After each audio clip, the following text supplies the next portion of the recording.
Hey kids, it's time to get some SML podcast all up in that.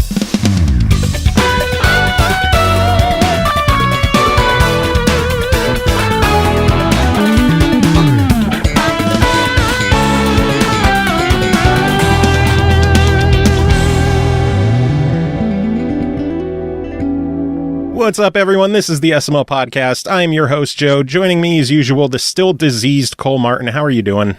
I am the harbinger of the zombie apocalypse. You realize that? Like, I'm going to be patient 0. Sweet. Yeah. So what is it?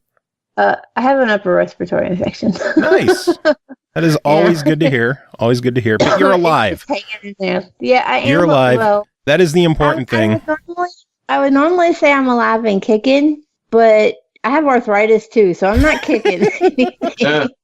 I'm alive and hitting shit with my cane. Hey, that works too. But it is a very good thing that you're alive, because we are joined by a guest right now. Joining for the second time, Rick Lagnese of Warhorse Studios. How are you doing today, sir? I'm impressed, man. You nailed that Lagnese. Good for you, sir. I tried. I even went back and listened to the last episode just so I could make sure what it was. Oh, awesome. Doing great. Thank you. And then I cheated and I spelled it out phonetically on my on a card here, just so I knew. That's right. Nailed it. Is there a post-it note? Can we see the post-it note on the stream? Yeah, right there. That's awesome. That's cool. That's anything goes. So welcome back. How have you been? Doing great. Thank you. Doing great. Game's been out for a little over 2 months now. Man, time is flying, and we're working hard and we're doing good. So for the people who don't know who Warhorse Studios is and the game you're talking about, give us the sales pitch. The sales pitch, and okay. So yeah, you know what? I haven't had to do this in a minute because we're talking about game coming out and everything. But let's talk about the game for those who haven't heard it. If you're into role playing games and you're into open world, adventure, exploration, and even combat and that sort of thing, but you're looking more for maybe a realistic approach or something maybe even a little bit even based on history. That's what Kingdom Come Deliverance offers. I mean, our like catchphrase for our Kickstarter was Dungeons and No Dragons. So that's always piques someone's interest, because that's Kingdom Come Deliverance is a game where you make a lot of decisions. It's it is based on actual history, and yet it is a video game, and we try to find the balance there for the gamer. And you're Henry, son of a blacksmith. You're on a quest for vengeance because your hometown was raided, as it was in history, and you're trying to find this sword that was taken from you. So I explained that, and as part of the sales thing, because the story part is very important in Kingdom Come Deliverance. There's over 4 hours of cutscenes, and even though we don't call it a fighting game, basically, what's so funny? I got to pause really quick. Because even though, like, we were talking about, like, the stream and the delay on Twitch, it's so fun seeing myself a couple seconds behind with my hands everywhere like this. What am I doing? Anyways, okay. And you think I'd be used to that with all the podcasts I've done, but it's just funny. So, but yeah, there's, like I said, there's over 4 hours of cutscenes. Sometimes with certain quests you do, there's like 6 to 10 different ways you can do it. We've had people that'll talk about a certain quest they do, and then you have someone else say, well, I did it this way, and then someone else said, I do it that way, and have all these different outcomes. And that's what's great. You can play the game the way you want. You can play it like it's a fighting game. You can play it like you're just doing a ton of investigating and exploring. You can go off the beaten path, and it's a great game to get yourself invested into, for sure. Yeah, I'm having a lot of fun with it, or I did when it first came out, obviously. Cole, you played a lot of it as well, and you weren't here the first time around, so I figure if there's any questions you have before I start asking shit, should I just back away from the mic and let you take care of things first? Are you afraid I'm going to yell at you, Joe? You always yell at me during interviews. I do. But you can go ahead. So the obvious first question is, it's been out for 2 months. What's the reception been? How has the public enjoyed the game so far? Yeah, so, okay, this was, it's our first game, and we really weren't, you're always wondering about your future too, right, when a game comes out. You're also a company, you're a business, not just a place that makes video games. You're a company that wants to have a future, and sometimes we as a gamer, we forget about it's just a different perspective now that I work in an industry, because I'm a gamer and being in the industry, and it's crazy. And you think, oh man, how's this game going to take off? Because if it doesn't take off quite well, you don't know what's going to happen with our future, right? And 2 weeks go by, and after 2 weeks or something like that, we hit over 1 million copies. Holy shit! Congrats. That's impressive. I'm going to tell you right now, maybe we thought we could do that months down the road. I don't know. I'm just being honest. We could not believe how it took off so quickly. And the other thing is, it's been tough too, because being that I'm the U.S. community manager for Warhorse Studios, and I do PR stuff too, but I'm constantly keeping up with what's going on with our community on our Reddit and Steam, and we have our European manager who runs our forums, and I still check in there from time to time. But I guess what I'm trying to say is, you have really passionate fans, and we've had a few patches now, and we're constantly trying to make the game better, because we've had some challenges here and there as well. There's always going to be challenges, but I just want to let people know, whoever's watching too, that we are still working. I can't even tell you how much time is still going into making this game a better experience, and we're going to keep on patching the game, optimizing the game, because we want to give you, the gamers, the best experience that you can possibly get. Because basically, the feedback has been really good, and at the same time, I love the honest feedback where it's like, guys, there's a couple things that have really, been kind of like a few bumps for them in the game, because there was a few bumps, and we try to patch it, and then we try to patch this and that, and we're going to keep doing that. And the communication for us to our community is huge. So it's been nice, because that's what I focus on the most, of course. So the overall reception has been absolutely amazing. And at the same time, the honest feedback too is that, we still have some work to do to make the game more of a more smooth, playable experience, and we're getting there. The thing I love the most is that not only have you been active with these forums, because I've seen you on Reddit a bunch of times already, dropping by the Xbox One subreddit, stuff like that, but just the fact that you're staying in touch and updating people of like, patch is hitting here, patch hit a delay, it's going to hit this date, patch is out now. You're continually just communicating, and that's what a lot of companies don't do. They just kind of like go on silent mode and let the shit hit the wall, and they just ignore it. It's not, I don't want to make excuses for anyone, but it's not always easy, because me or anyone who works with a community, you have to have this balance of, first off, you have to understand where they're coming from. I know that things are exaggerated on the forums. People will easily throw you under the bus or say things that are just ridiculous, but because if they're talking to me face to face, it would be different, right? Because people feel more bold behind the computer. But let's be honest, though, they're passionate. They want a good game. They wouldn't be on the forums or Reddit or Steam if they didn't want a good game. Of course, you might have your average trolls that'll jump in and who just shit on everything, and they never bought the game and they just want it to fail. I'm not talking about that, stuff. But what's been amazing is, even with the the bumps and bruises we've had with like a couple like of just some bugs and stuff that were like I said, we fixed it. We've actually made it much better than how it was in the beginning even. But I guess what I'm trying to say is I try to really understand where they're coming from. I'm a gamer too. I don't want a buggy game, and so even if someone gets really upset and says something, it's like, F you, Rick, it's like, I told my wife, I'm like, I am trying to learn how to actually pulverize people with kindness. And like I'll send them even a message sometime, like just saying, hey, how's your day going? And then all of a sudden it's amazing how even it's like we calm down and like, and then it's not as like, you also, what I'm trying to get at is you can't also take it personal, but I try and help even in that way a little bit, because a lot of emotion is invested into this. And so the feedback, I know that was a long answer, but it's been really good. But like, I don't ever want to take the elephant in the room away, because the biggest thing for us is that we just released the patch, and we're on patch 4.3. Now we're going to 1.5. We're working on that already, and it's like we just really want to get this game going, because we're going to be supporting Kingdom Come Deliverance for a long time, and feedback is everything. Community is everything. So I really, even if things seem like way exaggerated, and sometimes they're not, but I'm saying I just try and really be understanding, and it's amazing how it goes a long way, and you can't take it personal if even someone insults you, because they don't even mean it, even if it seems like they do. No matter what they say, they can say, I definitely mean it, and they don't, because they don't even know who I am. But I know, and we care about the community big time. Do you find you have to reconcile the requests of the community with your creative vision? Like when the game first launched, there was the whole thing with the saves, and you had to buy the saves and use them to save where you were.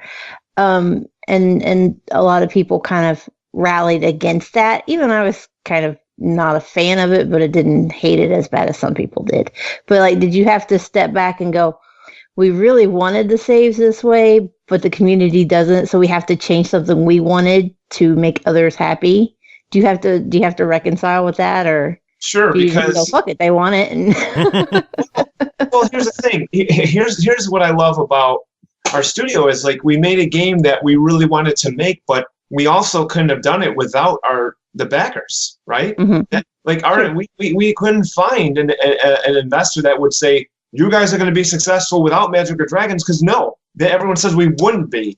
And so when we found an investor, we had to kind of a make or break with the Kickstarter. And so, and we're still going to be adding things into the game that we had said we wanted to do in the Kickstarter. And the point being is that with the save feature, we were able to come up with something that I'm not exaggerating. I find that was the perfect solution. Was you still need to buy the drinks. It's not like we took that out, and you can even make them. Yeah. You can even make that in the game, but at the same time, it's kind of hard when there's not like a save and exit feature. There might be moments, especially when you start the game, you don't have the save your snaps, right? And if you don't have that, and especially if you don't even know much about Kingdom Come Deliverance or the challenges it poses, it can be difficult in the beginning.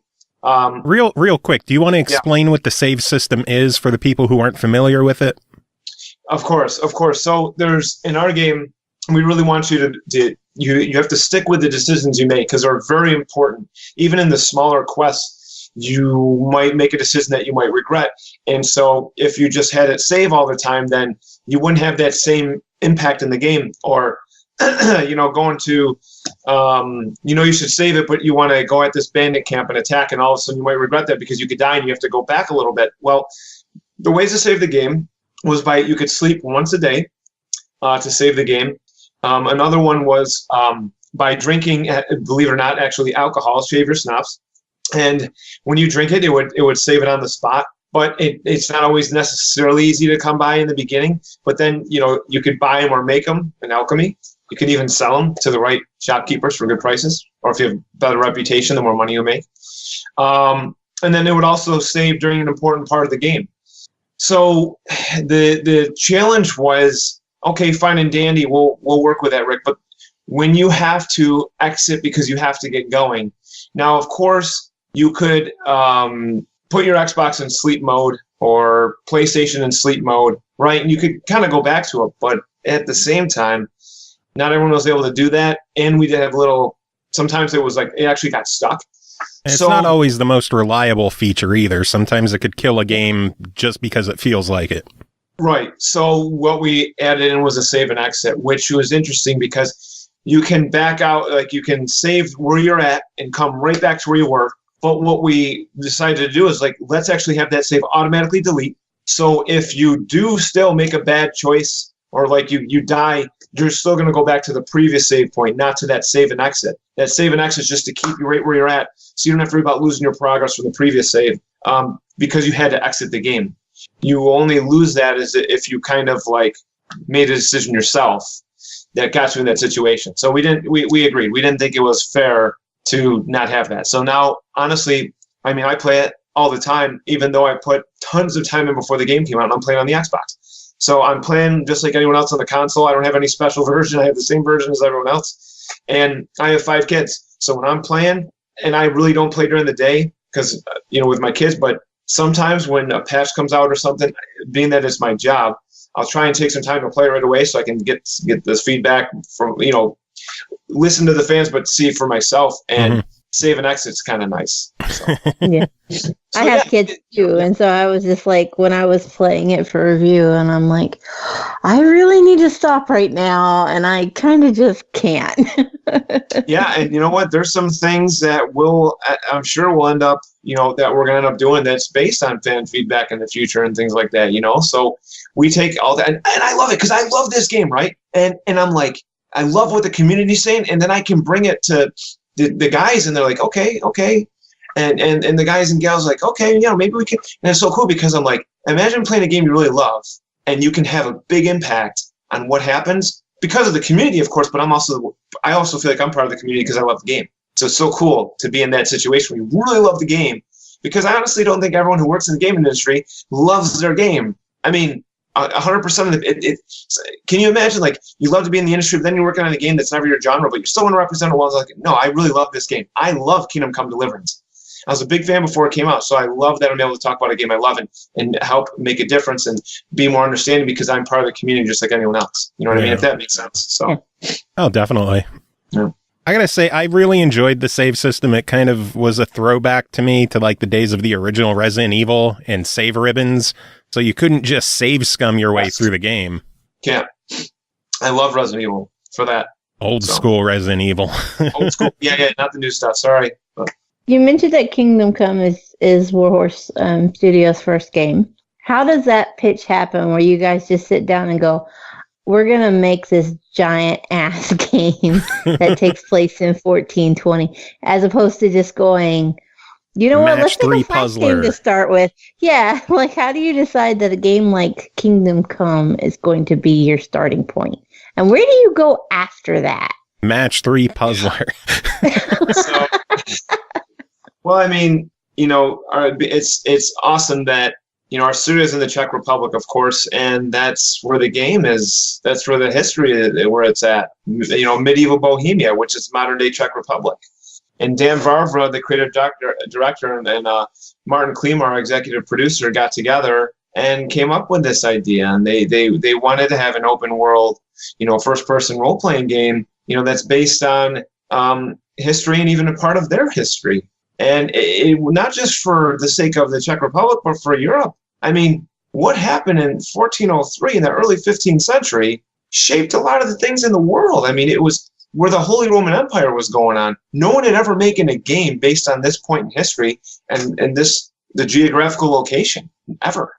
So Dan and Martin were happy to make a game like this and even make it with that, again, with the realism, with the time period accurate clothing, weapons, armor, vegetation, the very heavy story-driven game. And so, we had people that, Dan Vavra was the creative director behind the first 2 Mafias. And then you have Martin Klima, who worked on Operation Flashpoint along with a few others. And he worked on a few other games as well. But when you put Operation Flashpoint with a heavy realistic game with the first 2 Mafias, very story-driven and decision-making, you get Kingdom Come Deliverance. And where do we go after? Well, there's definitely, we definitely are we want a future, right? I mean, we didn't just plan on making one game. And then call it quits, right? No way. Absolutely not. But we sold 1 million copies. We're done, boys. Buy the mansions. We're done. But, video games are very, very, very, very, very expensive to make, even for indie studios. I mean, especially for indie studios. But, at the same time, like I was saying before, is that, we're definitely going to have a future, but we want to really keep on cleaning up the game as best as we can and going from there. What other feedback from fans have you guys addressed since launch? Well, the biggest ones are with the, with the bugs, right? So we get that's the biggest thing. That's the most important thing because we really, really, really want to focus on that. We already talked about the save feature. There are one of the other things that people wanted to do is to be able to take pictures, without the HUD, in the game. Mm-hmm. And it is a gorgeous game, so I could totally understand that. Yeah. Yeah, and we, right now, at least for PC, you have the NVIDIA, the Ansel support. And so now you can do that and take pictures from 180, 360, it's amazing, absolutely amazing. And that was a very big touted thing. Another thing that we did, and this was more so based on our community, we actually the Turkish language. There was fans from the community that did the translation for PC for the script of the game, and we worked together with them. But it was our community who actually did the translation. That's really cool. Yeah, and it's not even just that, but there's some other things we want to do based on fan feedback that I can't wait. But the thing is like I can't stress it enough. Like the biggest thing is if you go on the forums, the truth is it's about optimizing and polishing the game, and that's where the heart and soul is right now. So makes sense. Yeah. Mm-hmm. I am curious to know what the hell's up with the lockpicking in this game. Oh, well, that was another thing. I totally forgot about that one. The lockpicking, I'll tell you what, I myself had a hard time. It was definitely easier for PC players, for Steam players in the beginning than console. But now that we've actually tweaked that, it's a lot easier. I still can't open shit. I am awful at lockpicking. Okay, now to be fair, and maybe you have, but did you talk to, remember you wake up after Teresa basically helps you escape from Runt. Remember he has like the big bat and he like knocks you around and stuff like that. And then you wake up in this house and you're being taken care of by this Miller. Right? Mm-hmm. Did you get a chance to train with him? No, I didn't. So I figured that's what I got to do. If you fuck up his quest line, he don't teach you. The thing that hurts me the most about this game is I had an issue with one of my hard drives and a whole bunch of game save files got corrupted. So when I went back to revisit the game this week and get some more time with it to prepare for the interview, my save was corrupted. And it happened with a couple of games. So all my progress was gone. And I actually just got back to that part today. So. Okay. So that is my excuse and I'm sticking with it. Goddamn it. All right. Well, I'll tell you what, look at this. Like I'm going to bash this. Okay. I was ready. You're about to throw a stool at me. Why didn't you talk to him, you son of a bitch? I'll tell you. So with Kingdom Come Deliverance, especially, most role-playing games you play in the beginning, it's going to be more difficult because you still got to level up. You got to learn what you're doing. Like right now, I am actually getting pulverized in God of War. I also put on the hardest mode. I put it on. I there's no other way to play it. I'm very dogmatic about it. You play at any difficulty besides the hardest, and you're a wuss. I'm a wuss then. I'm a wuss. I even tell people, they're like, "Oh, what are you playing?" I'm playing X game, and I am playing in Super Pussy Crybaby mode. Same here. I am okay with that. I tease, but I can't play it any other way. But let's say there's not a hard mode. You know what I'm saying? Role-playing games is hard to start. Well, with Kingdom Come Deliverance, I mean, you want to go into a game like, for example, you play Skyrim, and you can immediately choose like you're some warrior. And that's fine, because that's what I chose when I played Skyrim. But you're not a warrior. Henry sucks at everything. What's the cool kid saying? He sucks at life, right? That's the cool kid saying. So he sucks at life. He doesn't know how to do it. He doesn't even know how to work. I mean, he's the son of a blacksmith, and he doesn't even know how to do it himself. Like, he can't do much of anything. So you have to learn it all. If you don't train with Captain Bernard about fighting, with training, and you're going to try and go out there and do swords and you learn how to do the parry or riposte, and you're not going to stand much of a chance at all. So you have to even have a little patience, because our game is meant to be slower paced. Mm-hmm. You got to spend that extra time training. Now maybe you don't really absolutely have to, but then remember, if you don't do that, you've only to blame by yourself for not training. Yeah. Now don't get me wrong. The lockpicking was brutal in the beginning. It was brutal. So yes, we patched that and made it a lot better. But if you don't practice, it doesn't mean, if you do practice, it doesn't mean you're going to get it 100% of the time. But I can just tell you, as you progress, Henry does get better. You can unlock perks. You can unlock perks to where you can actually get it closer towards the end, so you don't have to spin it all the way around. It's like, a little closer, so you don't have to do it as long.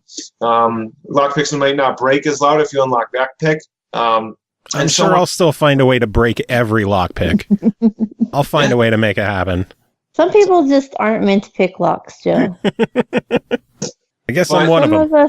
Some of us have to just be noble. But you're right. In the beginning, lockpicks was a big thing, and it's gotten a lot better. But yeah, absolutely, for sure. Kind of figured that was one of the things that was addressed. I just actively look for ways to avoid it. Don't hurt me, I can play daddy mode. Funny. Yeah, people love the easy difficulties. For shame. So you mentioned the new God of War. Are you enjoying the new God of War? I will tell you what. The one thing that I'm sorry, like when you play Last of Us, God of War, you play games that have such good gameplay with story. You really feel like you're playing through a movie, like a real movie. You know, Gears of War has attempted to do that, and they are nowhere near on the scale. I'm sorry. But of these, you know, doing these kind of games, I know they're not the exact same. They're not even close, but you know what I'm saying? When you try to have such a good story-driven game with all this, like, action or intense moments, and, like, I'm not going to lie, maybe it is definitely too brutal for my son, but I had him watch a little bit, just saying. And he's like, Papa, because that's what they call me, my kids call me Papa. He's like, is this during the story, or are you playing? And my son is 5, and he can't tell when it breaks into, like, the cutscene because there really isn't a break. Damn. You're, like, kind of playing through it. It's incredible. And I have the Xbox One X as well, and the Xbox One X games do look better than on the PS4, but let me tell you, they have done such a good job with God of War. And yes, maybe it's not as much of an open world game, so they can afford to focus more on the frame and the graphics or something, but it looks incredible. And I didn't even talk about, like, I love, like, the boss battles. It reminds me, have you guys ever played Lords of Shadow, Castlevania? I played a little bit of it years ago, though. You know, one of the most underrated games ever. And the boss battles were so intense. It was like this. You actually had save points during the freaking boss battles because they were so long and so epic. And the music was fantastic in Lords of Shadows.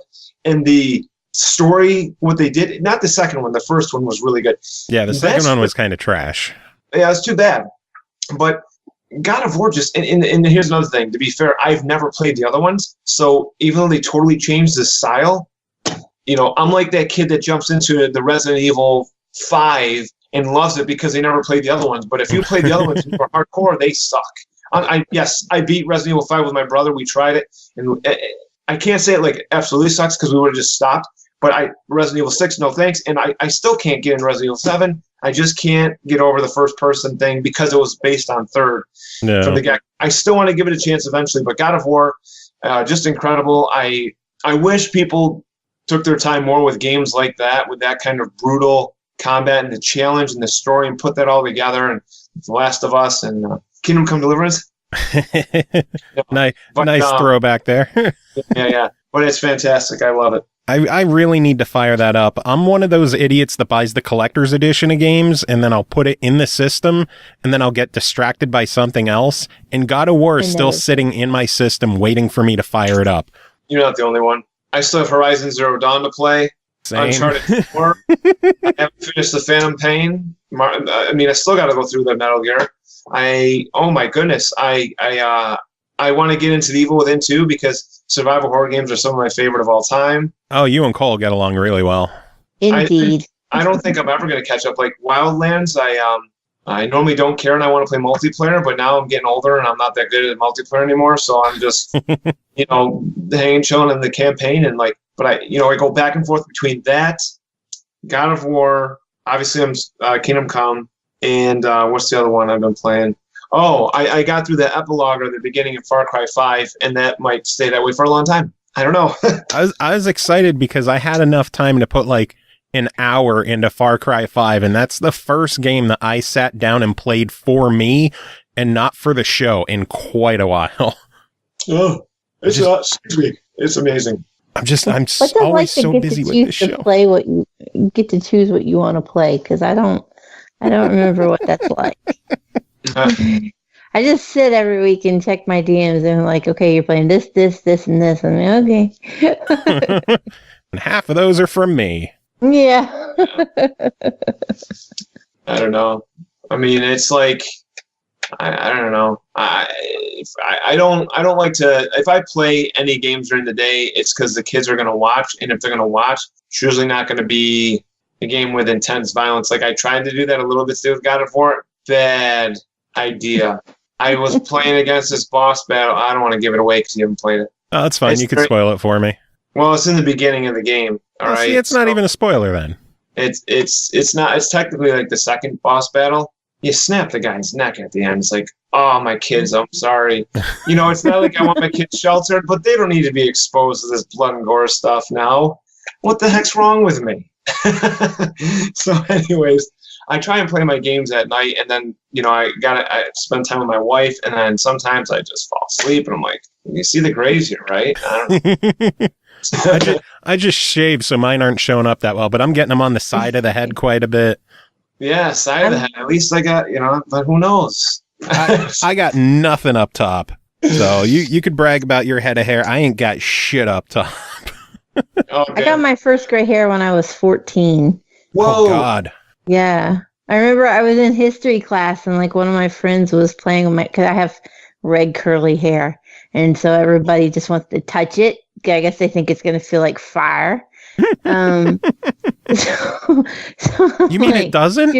It does not feel like fire. But she was like, she was sitting there running her fingers through my hair, and she's like, wait a second. She goes, Cole. And I'm like, what? And she's like, you have a white hair right here. And she pulls it straight out, and it's as stark white as it could be. And now I've got like a whole big patch. I got like what's the one from X-Men with the big streak in her hair? Oh, Rogue? Yeah, I basically got that Nice. going on above my ear. Like this great big, just plain. I just dye it and cover it up and be like, fuck it. I don't need to look that old yet. I already walk with a cane, so I don't need any help in the looking old department. We have to make the grace go away.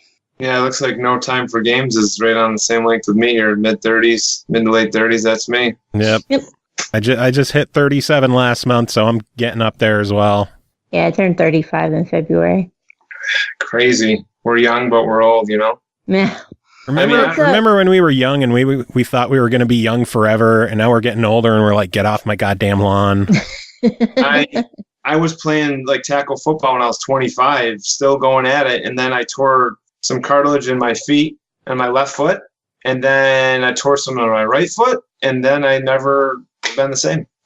Oh, geez. Ever since, like, my feet have healed up, but I mean, I just felt like I've never been able to have that young self back and just like, come back from the grave, or come back from getting all beaten up in like within a matter of 24 hours, and now it's like it's 24,000 hours to recover. Yeah. I mean, I've had a basic cold for the last week, so clearly I don't bounce back anymore. Oh, my bones are creaking just talking about this. Yeah. Let's try steering it back around to get back on topic. What is next for Kingdom Come? Are you guys considering DLC, or are you guys just focused on taking care of bugs and improving what's there first? I mean, obviously we've made that definitely clear that we are, but at the same time, we definitely will have DLC. We definitely want to also, like I said, include we talked about the dog companion, among other things that we still want to try and put into the game, and also like a female playable character as well. And yeah, no, I get it. I totally get it. I mean, yeah, we've had Henry, and then but like I said, there's so much that's going on with the bug squash, and that it's like, of course you got to have a vision. King Solomon said it the best: without a vision, the people perish. You got to have a vision. So it's not like we're just going to keep saying we're squashing bugs. Of course, we want to have DLC, and we're working to make that a reality. And we've talked about even more mod support with the community as well. So yeah, you'll definitely hear more from us in the near future about those things. It's just again, when I spend my time on the forums and Reddit and Steam, the number one thing is that we're still working to optimize the game and relate to our fans that this is what we're working on. So, but yeah, we're definitely going to have DLC for sure. How would a female main character work? Because it sounds like that would require a lot of work, completely rewriting and re-recording lines for the entire story, doing cutscenes all over again. It seems like that's quite an undertaking. Well, let me just say at least this for now is that, it's not like it's going to be the same like she's not going to be like Henry, right? Henry has his story with his father and mother. Mm-hmm. So that's, like, how would you replace that? It's basically that, you'll be able to play as a female playable character, and there'll be some things that you'll be able to do, but it's not going to, like, just all I'm going to say is, like, she's not going to be like Henry. You know what I'm saying? Like, not swap out and it, swap, kind of like a swap thing. It's going to be something that, we've wanted to do since the beginning, that we said we're going to do. And like Dan was saying that, we're going to have that, but, we'll see in what capacity. But there's a lot of ideas and things like that. And we just gotta take it one step at a time. Are we going to see Dragon Pet DLC? I'll tell you what, I wouldn't be surprised if somehow with the mod support of the community, I don't know where it can go, but you never know what someone's going to try and do. But no, we won't be making dragons or have magic in the game. You can count on that. I can't wait for someone to take the Macho Man dragon from Skyrim mods and just put it into Kingdom Come somehow. Hey, it's modding. I'll play the mods. You know what I mean? What's your number one request for Kingdom Come, since you play it so heavily as well? What would you like to see? It's something that one of the fans was saying is, like you can play the game after it's, after, which is great because you can do the side quests and things like that to beat the game. But, there's things we talk about or been suggested, like with difficulty and seeing how we can balance it out a little more. Because when you get towards the end of the game, Henry's a beast. He's a beast. And it's so funny because you wouldn't believe that when you first start. And so, there's always things you think about, like how can you change that after you beat the game, or like what kind of other, challenges and things. And I guess I don't want to elaborate much because I don't even know necessarily what we want to do with that. But I love the challenges in the game. And even when even if you're that badass at the end that's like overpowered, how can we make it where it's still challenging? You know what I'm saying? Yeah. So, yeah, for whatever that's worth.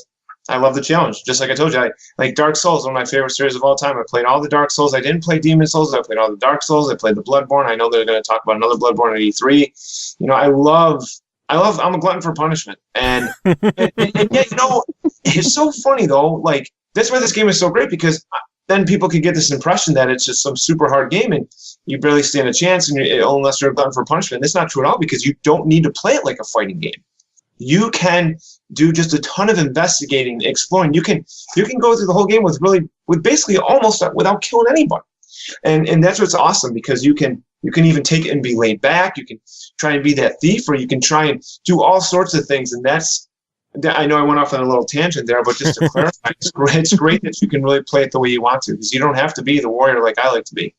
You can avoid situations with your speech. I legitimately spent 6 hours just exploring in the prologue before I even got to the opening credits. I had 6 hours. Some people, when they got to the credits, they're like, "Oh my goodness, I felt like a whole bunch just happened." And that was a tutorial. Yeah. So, oh yeah. I spent an ungodly amount of time just picking plants. Yeah. And you know what? Like, I picked the plants. I did the alchemy, and I would say that it's probably, and here's the funny thing, I'm normally not, no, I can't say that, because I did a lot of that in Skyrim.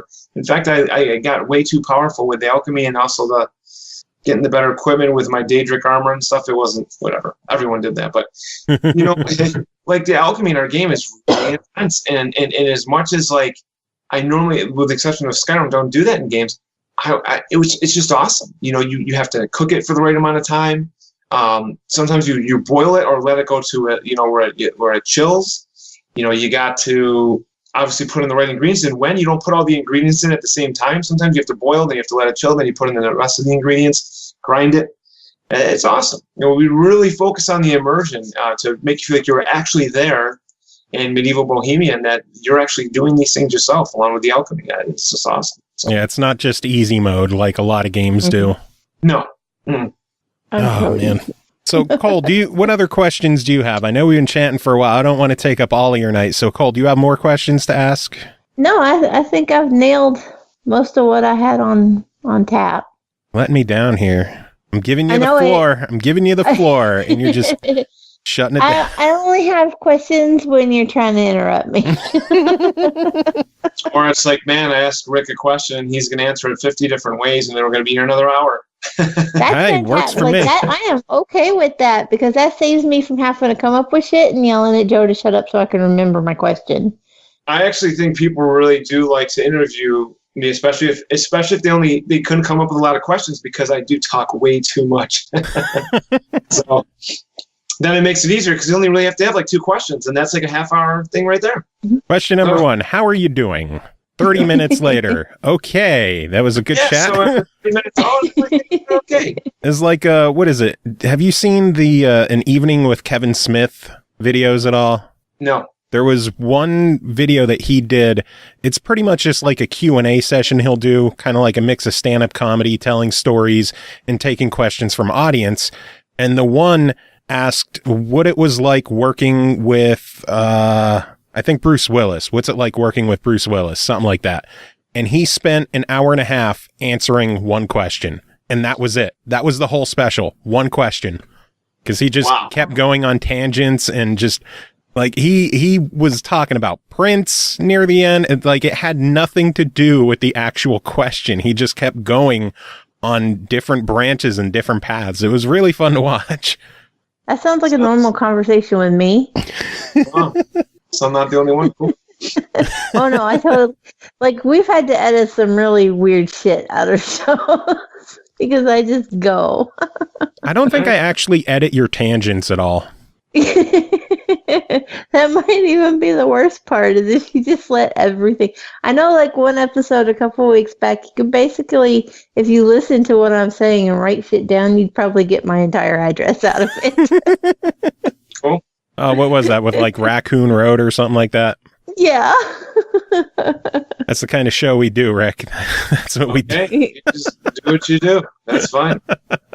So is there anything that you wanted to tell? To add coyotes to Kingdom Come. Oh, God. What I want to tell people? And she's asking if there's a chance to add coyotes to Kingdom Come. To add coyotes to Kingdom Come? Yeah, I don't assume there are tigers. coyotes. Why not bears? Why not we just throw in some kangaroos for you? Because the dragons need food. Oh, I see. Now That is a good point. That is a good point. The pet dragon DLC, they need pets for the pet dragon. They need food for the pet. Okay. You have to go out, hunt tigers and bears to feed your dragon. This is why I shouldn't be allowed to do interviews when I'm medicated. Whatever. Oh, excuse me. I'm sorry. No, good. I just, we're all getting older, you know? Yeah, we are. It's way past our bedtime. We're creeping up on 11 o'clock, and I'm getting ready to watch Matlock and turn in for the night. I think because my wife is probably falling asleep, so I think what I'm going to try and do is play some more Kingdom Come, and then I'm going to play I'm either going to play Far Cry, Ghost Recon, or God of War. That is definitely first world problems. Pretty much. And then I'll probably play more Rock Band because that's all I seem to play anymore. Here, I got one more question for you. Okay. Is there any word on those replica swords? Are there any left? Yeah, you never know what could happen in the future. We definitely did try and promote and had it for a while that, if you got the limited, the best edition we had, you could get Henry's short sword. And once we actually started showing them off. In fact, when I got the first sword to show off, people were like, man, I want to buy it. And let's just put it this way. We've definitely talked to the guy and the guys behind the swords. So, man, I can just tell you, once I know, everyone's going to know because I'll be too excited to hold it in. I want to share it with everyone. Nice. I'm still sad that they didn't release a collector edition in America. I was ready to jump on that. And yeah, I know. Believe me, I know. And then, you could, it sold out really quick because then like Amazon had like their own and it was different from like ours. So yeah, obviously if you back the game, it was a little different, but at the same time, so a lot of people didn't even hear about the game. Even after our successful Kickstarter, people just hadn't heard about Kingdom Come Deliverance. And now I'm so glad that when you bring it up, most people know now. So I'm sure we'll come up with some cool stuff down the road. Foam swords. There you go. Foam swords. That's not realistic. No thanks. Figure they're safer than real swords and probably cheaper to produce. Yeah, but we want to really immerse you with realistic. No, just kidding. we want people to die. That's the only way it's worth it. Definitely do this at home. Don't do this at home. Just kidding. So, oh man, don't forget we're laughing about this, kids. It's a joke. It's a joke, maybe. Oh man, so yeah, I know we've been chatting for a while. Was there anything that you wanted to mention or talk about that we didn't ask about? I think that we talked about a lot of good things. If I were to just reiterate again that we're working on the next patch, we're going to keep that going. You'll see me on Reddit and Steam, and I have a great modding team as well. And my point is that I'm always going to be there. I love that. The community, they have Warhorse really cares about communication, so they have us trying to go everywhere to communicate, and it's just important. We're gonna keep working with you guys on the, and making the game better and better. And I just can't thank you all who bought our game for your support, the backers, the fans, and we are definitely gonna have a very strong future. So look forward to sharing more with you guys down the line, and just make our game as best as we can. I am absolutely looking forward to whatever future updates or content comes to Kingdom Come. It has been a fantastic experience so far, and I can't wait to dive back in and keep playing and keep playing it and keep playing it and picking more and more plants. It's always good to hear of a dev team that's willing to listen to the community as far as a game is involved, because there's a lot of times that community complaints or requests can fall on deaf ears. And when you have a team that's willing to listen and to do the work and bug squash and innovate based on what their community wants, it's always a breath of fresh air. Absolutely. Thanks. So how can people keep up to date with you and Warhorse and everything that's going on? Yeah, be sure to, our website is kingdomcomerpg.com. But, be sure to keep up with the latest updates on our Twitter account, just Warhorse Studios. So twitter.com/Warhorse Studios. Facebook, same Warhorse Studios. You can find me on Steam and Reddit. Of course, I'm Rick5292 on everything, including Twitter. But yeah, even my just, I don't even care. I tell people my gamer tag is the same. I'm pretty boring. Rick5292. That's like me. I'm Joe Camnet pretty much everywhere anymore. But yeah, our forums, of course, but, we are going to keep having more and more things to share with you guys, with the community and our fans, and, keep on the lookout. But, the game is available for those of you who haven't played it yet. It's available on Steam, PS4, and the Xbox. It's been out since February 13th. And, it's going strong, and we want other people to check it out too. We want to keep, having a future. We want people who've never played a game like this to play it. I want to know. I want to know how the patch works for people. So make sure you follow me on Twitter, Rick5292, and I'm always on Twitter. So awesome, sounds good. Rick, it is always fantastic having you on the show. Doors always open. Anytime you want to come back and chat again, you are more than welcome to come back on. Cool. Thank you very much for having me, guys. I really appreciate it. Indeed. Everyone else, stick around. We have more show to come after a quick break. Rick, do you have any final words to end the interview? You guys are awesome. You're the best. You're a liar. That's it. Mic drop.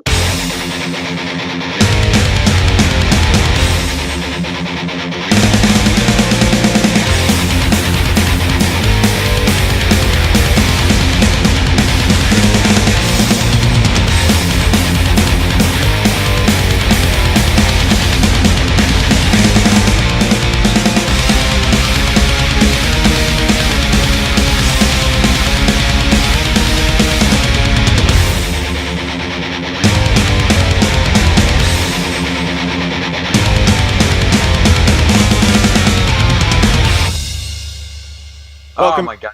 Somebody just knocked on my door. You son of a bitch! Oh! Yes. About to record a review? Sure. Yeah. Yes. Thank you. All right. I guess I'm getting pancakes. Sweet. It was answering that knock. Yeah. Yes, it was. I wish someone knocked on my door with pancakes. Exactly. That would be really, really nice. But welcome back, everyone. Thanks for sticking around. Thanks again to Rick for coming by and chatting with us. But we have work to do. We have shit that needs to get done. We got some reviews to take care of. We are starting off with the game Warhammer Vermintide 2, developed and published by Fatshark. It released March 8th on Steam for $29.99. Also, a collector's edition for $44.99 that includes a special skin set, soundtrack, wallpapers, and more, all that kind of fun goodies. Our 5 heroes have returned to take on an even greater threat, the combined forces of a malevolent and destructive chaos army and the swarming Skaven horde. Prepare to be challenged like never before as you and your team desperately try to survive the never-ending onslaught. And for this, I didn't bring in one person, I brought in a team with Royal Sefton, CJ Greenwood. What's up? Hey. Sup, bro? So,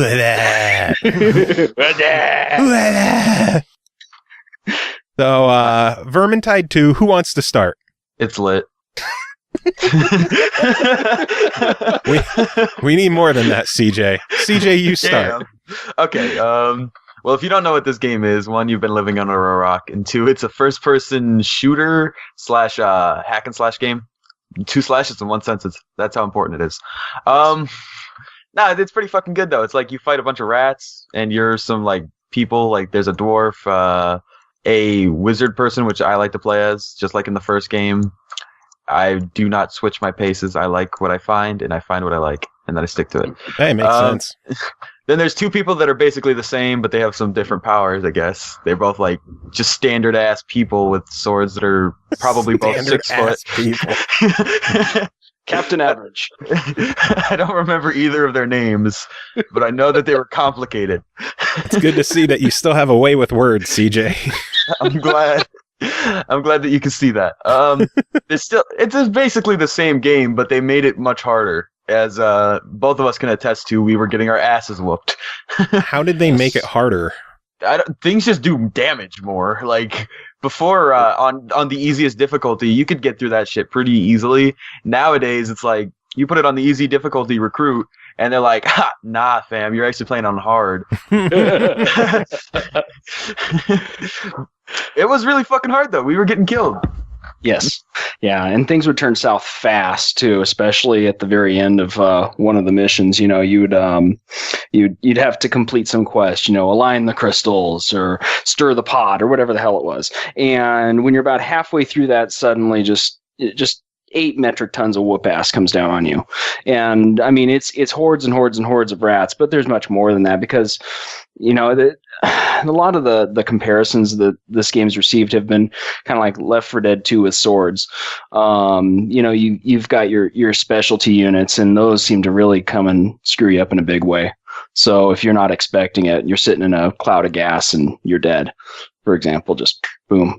Yeah, I mean, you're right there. I feel like the thing is, Left 4 Dead and Vermintide 1 were much more similar, and I think with this game, they tried to separate it a little bit by giving it its own elements. Like, each mission feels like it has a different kind of ending now, and like a different thing that you have to accomplish, whereas before it was basically like Left 4 Dead, where you just time to escape, like, let's get in that fucking trolley thing that would not be comfortable for 4 people, and let's get out. But in this one, it's like, all right, yeah, like you said, stir the pot or some weird thing and disactivate the crystals. Like, there's different actual goals to it now. And they also, like, completely reworked the way the boss fights worked, whereas originally they were basically the same as the tank with just a big rat. Now they have a huge-ass health bar that you can't kill very quickly, even on the hardest difficulty. This guy, easiest, he has, like, a ton of fucking health, and he can take you out quick. Yeah. And, it takes some real teamwork to actually work on those guys. There's different ones. So it's really fucking awesome to have these actual boss fights in the game now. That's pretty cool. Yeah, I remember that was one of your gripes with the first game, was just like everything seemed kind of the same. Yeah, it just felt like a reskin of Left 4 Dead with Vermintide 1. This one is like, it's more of the greatness, but they changed it enough that it still can be its own game and have its own identity. Nice, sounds good. Royal, what do you think? I have to agree completely. And, you know, one of the things I thought was a nice touch, you know, going back to the Left 4 Dead as sort of a basis for comparison is, you know, you'd I think you hold down the Z key and you choose a dialogue option out of the wheel. When you're playing, it seems like the dialogue is just kind of flown naturally from each of the characters, including your own, and it's all very when it's not color commentary, and it's all pretty well written. There's also some useful directions that are automatically given by all the players, whether they're bots or people. And I thought that was a pretty slick little number too. I felt like the characters were very well developed and complete because of it. So kind of a neat angle on it, I think. You're definitely right there. Like my character that I normally play as is that witch person, not the witch hunter, the other one, the actual witch. And she would say things along the lines of, "There's ammo here. It's no use to me, but somebody else take it." Because in that game, you recharge as the witch. You don't actually use ammo. Right. Your ranged attack is just a rechargeable thing. And so I thought that was a really interesting take on it. And all the other minor little things they throw out, like you would expect, where it's just like, I need healing, or if somebody's hurt, you're like, dwarf guy, heal yourself, something like that. Dwarf needs food. Can't remember any of their names because they're all very unique. Yes. Yeah. So I'm hearing a lot of good. Oh, I'm sorry. Go ahead. What were you saying? I was just going to say, I love when the dwarf sings. That's probably one of my favorite parts. Oh, God. He knows a lot of drinking songs. It's hilarious. Nice. I was about to say, I'm hearing a lot of good. Do either of you have any negatives about the game? Oh, yeah, part of it has to do with that difficulty level as well as some matchmaking. You can do a quick play and it'll pair you up with people who might be like grossly more experienced than you, or vice versa. And, the expectations there might not be realistic if you're paired off with people who have hero levels that are just well far and beyond where you are, and they're grabbing all these grimoires and all the other things that they can do to get a more complete round and score better. It's kind of frustrating to feel left out. Mm-hmm.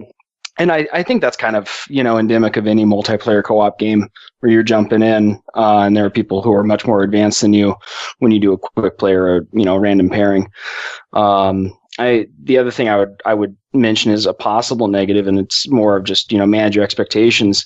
It's fairly demanding on graphics hardware. So, you can play it on fairly low-end hardware, but it's going to look pretty ugly. And when you start taking down hordes of rats, the FPS will just drop. That's actually one of my biggest pluses to this game, because in my computer I don't have to worry about that too much. Not trying to show off or anything, but I do have a 1080 Ti, so Flex. It looks beautiful. it is one of the good looking best game. Yes, it looks so. It has a huge visual improvement on the first game too.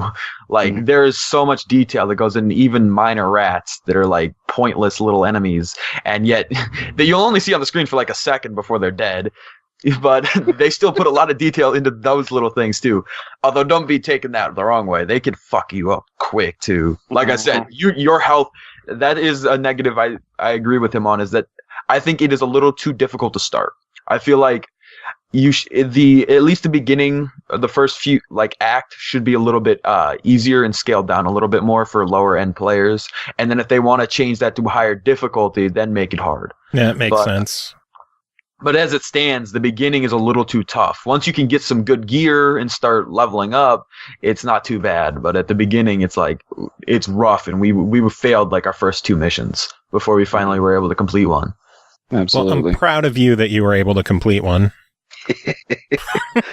we managed to complete more than one. More than one, dick. All right, so the both of you, $30 on this one. What are your thoughts? What is your verdict? I'd say that it's basically the same rating as the first one. If you have people to play it with, it's an absolute buy it. But I don't see this as being a fun game that you can play just by yourself. Other thing I wanted to mention real quick: the HUD, much more beautiful and much better done than the first one. Nice. I think the HUD looks a lot nicer. Yeah, I agree with you completely there, and it's fairly clear what to do. For $30, I think bring a friend or 3. For $30, I think it's a pretty good deal. But you don't want to buy it and expect a good solo campaign. That's not what you're going to find here. But that's an excellent price for the game. Cool beans, sounds good. Well, CJ, good having you on. Royal, I know you're going to stick around. Do you have any final words, CJ? Go fast and eat ass. What the fuck does that even mean? I'm glad he could enjoy that. It would have been better if you just like hung up and weren't here to answer that at all. No, I think that was worth it. I liked hearing that laugh. I'm good. What the fuck did that even mean? Oh my god. I don't know. Oh shit. Now that he's gone though, we got two more to talk about. We're gonna move on to Bullet Witch, developed by Marvelous Incorporated, published by Marvelous USA and XSEED Games. It released April 25th on Steam for $14.99. An army of demons has driven humanity to the brink of extinction. The only thing standing in their way? A woman in black with a long gun like a witch's broom and magical powers to match. Mow down hordes of monsters and reignite the spark of mankind's resistance. Royal, tell me about Bullet Witch. Oh, well, I would say I'm a simple man. I see witch, I buy, but it doesn't work that way, unfortunately. So it is kind of a chase cam shooter, and a pretty old school one at that. I guess it was originally an early Xbox 360 title. Mm-hmm. And yeah, a lot of people were kind of surprised to see this game get ported of all games. Yeah, because it was kind of a sleeper at the time too. I mean, I understood that, you know, there are some people who are really, really, really fans of this, and then a lot of people who had never heard of it. I fell into the latter category and did a little research after the fact. So I checked it out for Steam on my PC, got it installed, and it was real temperamental. Had a hard time getting it to work half the time. The game would open and then close immediately, and that may have been a technical difficulty as just my PC, or it may have been something that they later threw a patch out and Steam updated in the background and things got fixed. Don't know, but computers, man. That's why I'm a console guy. Yeah, I hear you. So anyway, I got it working, plays with the Steam controller and integrates fairly well with it, which is good news. And I gotta say, it's a little rough. So if it came out on the Xbox 360, 12-ish, maybe 13 years ago? Something like that. It's been a while, I know that. Yeah, I kind of would have thought, that maybe there would be a little more refinement, but it almost literally feels and looks like it was yanked right out of the 360 and then just ported to run on a Windows 10 box.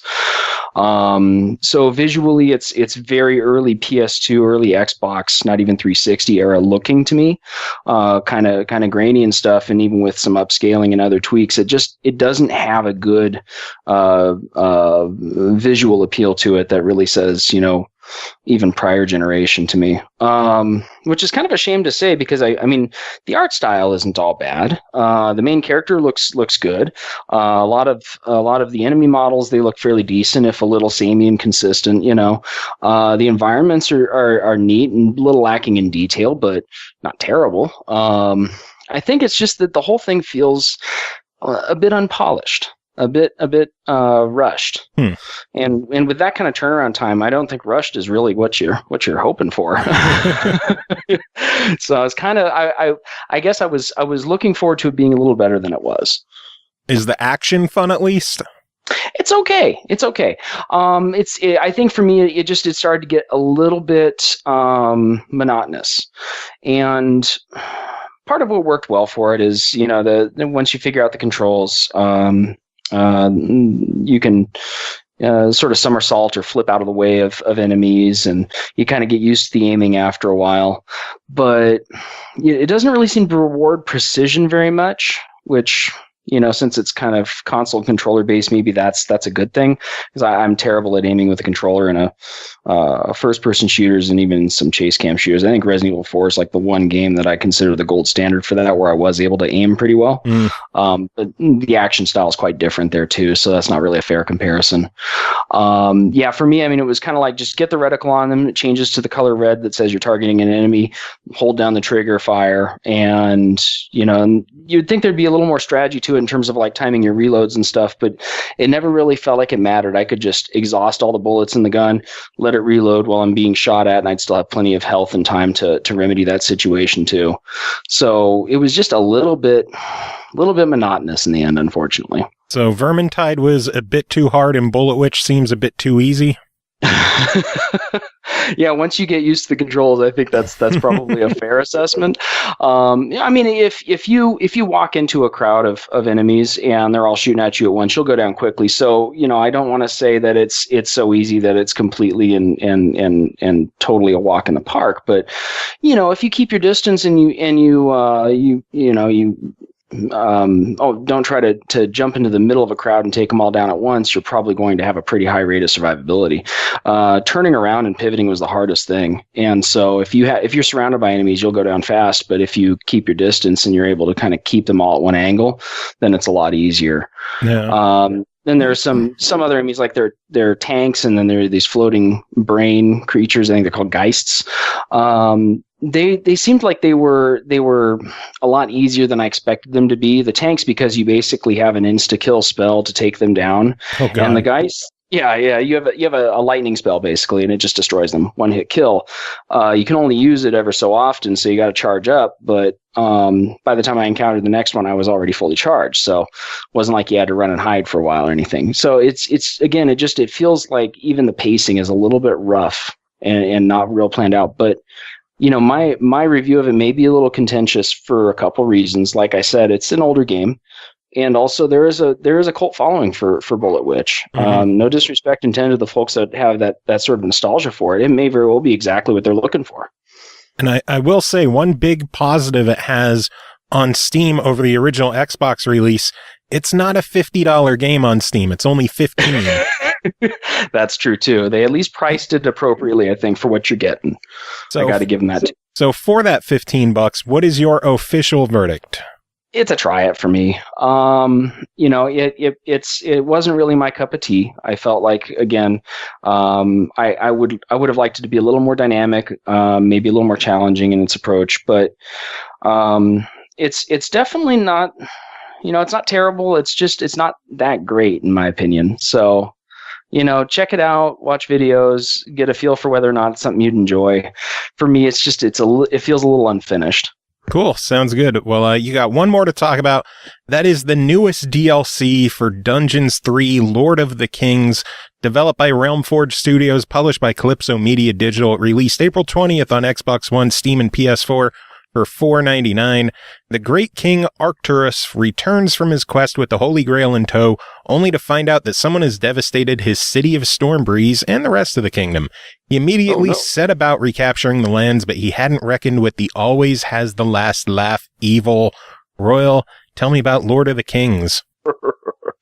So, much like with the prior DLC, it's a very similar issue. You've got, and by issue I don't mean problem, I mean issue as in this is what you get for $5. You get the 3 missions, you get the same, quality voice acting crew, you get new environments, and you get a new scenario or two. The interesting twist on this one, and one of the things I really liked, is you spend the first mission actually playing as the good guys, which I thought was a fun twist. So you get to take out the evil for once. Go figure. Quite. When do you ever do that in games? I know, right?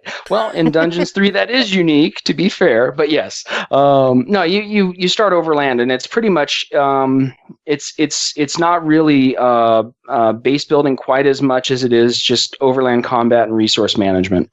As you just sort of rebuild. But then for the remaining 2 missions, you get to turn back to commanding evil, and then you have to go wipe out what you had just restored. Nice. So build it up and tear it down. That's right. That's right. And you start out with, when you're trying to overtake land, you have a bunch of generic heroes. It's very Lord of the Rings. It's cute, it's funny, and very playable. I remember reading somebody had said, well, I just felt like a reskin. I don't know. I thought it was better than that. I thought it was more enjoyable than that. Good writing and just a good pace in general. And I found it more accessible than the previous DLC, a little easier for me to get into, which was good because I know that was your big complaint with the last DLC was it was pretty much just for, end game professionals only with the difficulty. Yeah, I felt like the difficulty notch was set a bit high, which is great. If you're really good at Dungeons 3, I'm not. I'm terrible at it. So, this is more accessible to me, and I like that for sure. Definitely good. I dabbled with it a bit myself. I didn't get to put as much time into it as you, but holy shit, this one is as funny as I remember the rest of the game being. Mm-hmm. Absolutely. When the opening cutscene makes mention of, just like you would do in any other turn-based strategy game. Yeah. I've missed this humor. That's the one big thing I miss when I play other RPGs or strategy games that are not Dungeons 3. That crazy sense of humor is just, it's missing in other games. And that's what I love the most about Dungeons 3 is the writing and the humor and the voice acting. Yep. And it all comes back in spades. You're not going to get a whole different reinvention of play mechanics, no massive new unit introduction, no change to the tech tree, none of that stuff. So it's quite seriously just more of the same, but that's not a bad thing with Dungeons 3. That's a great thing. Good, goddamn right. Good writing, good humor. So yeah, it's a pretty solid choice, I think. So $5 on this one, official verdict, sir. It's a buy it.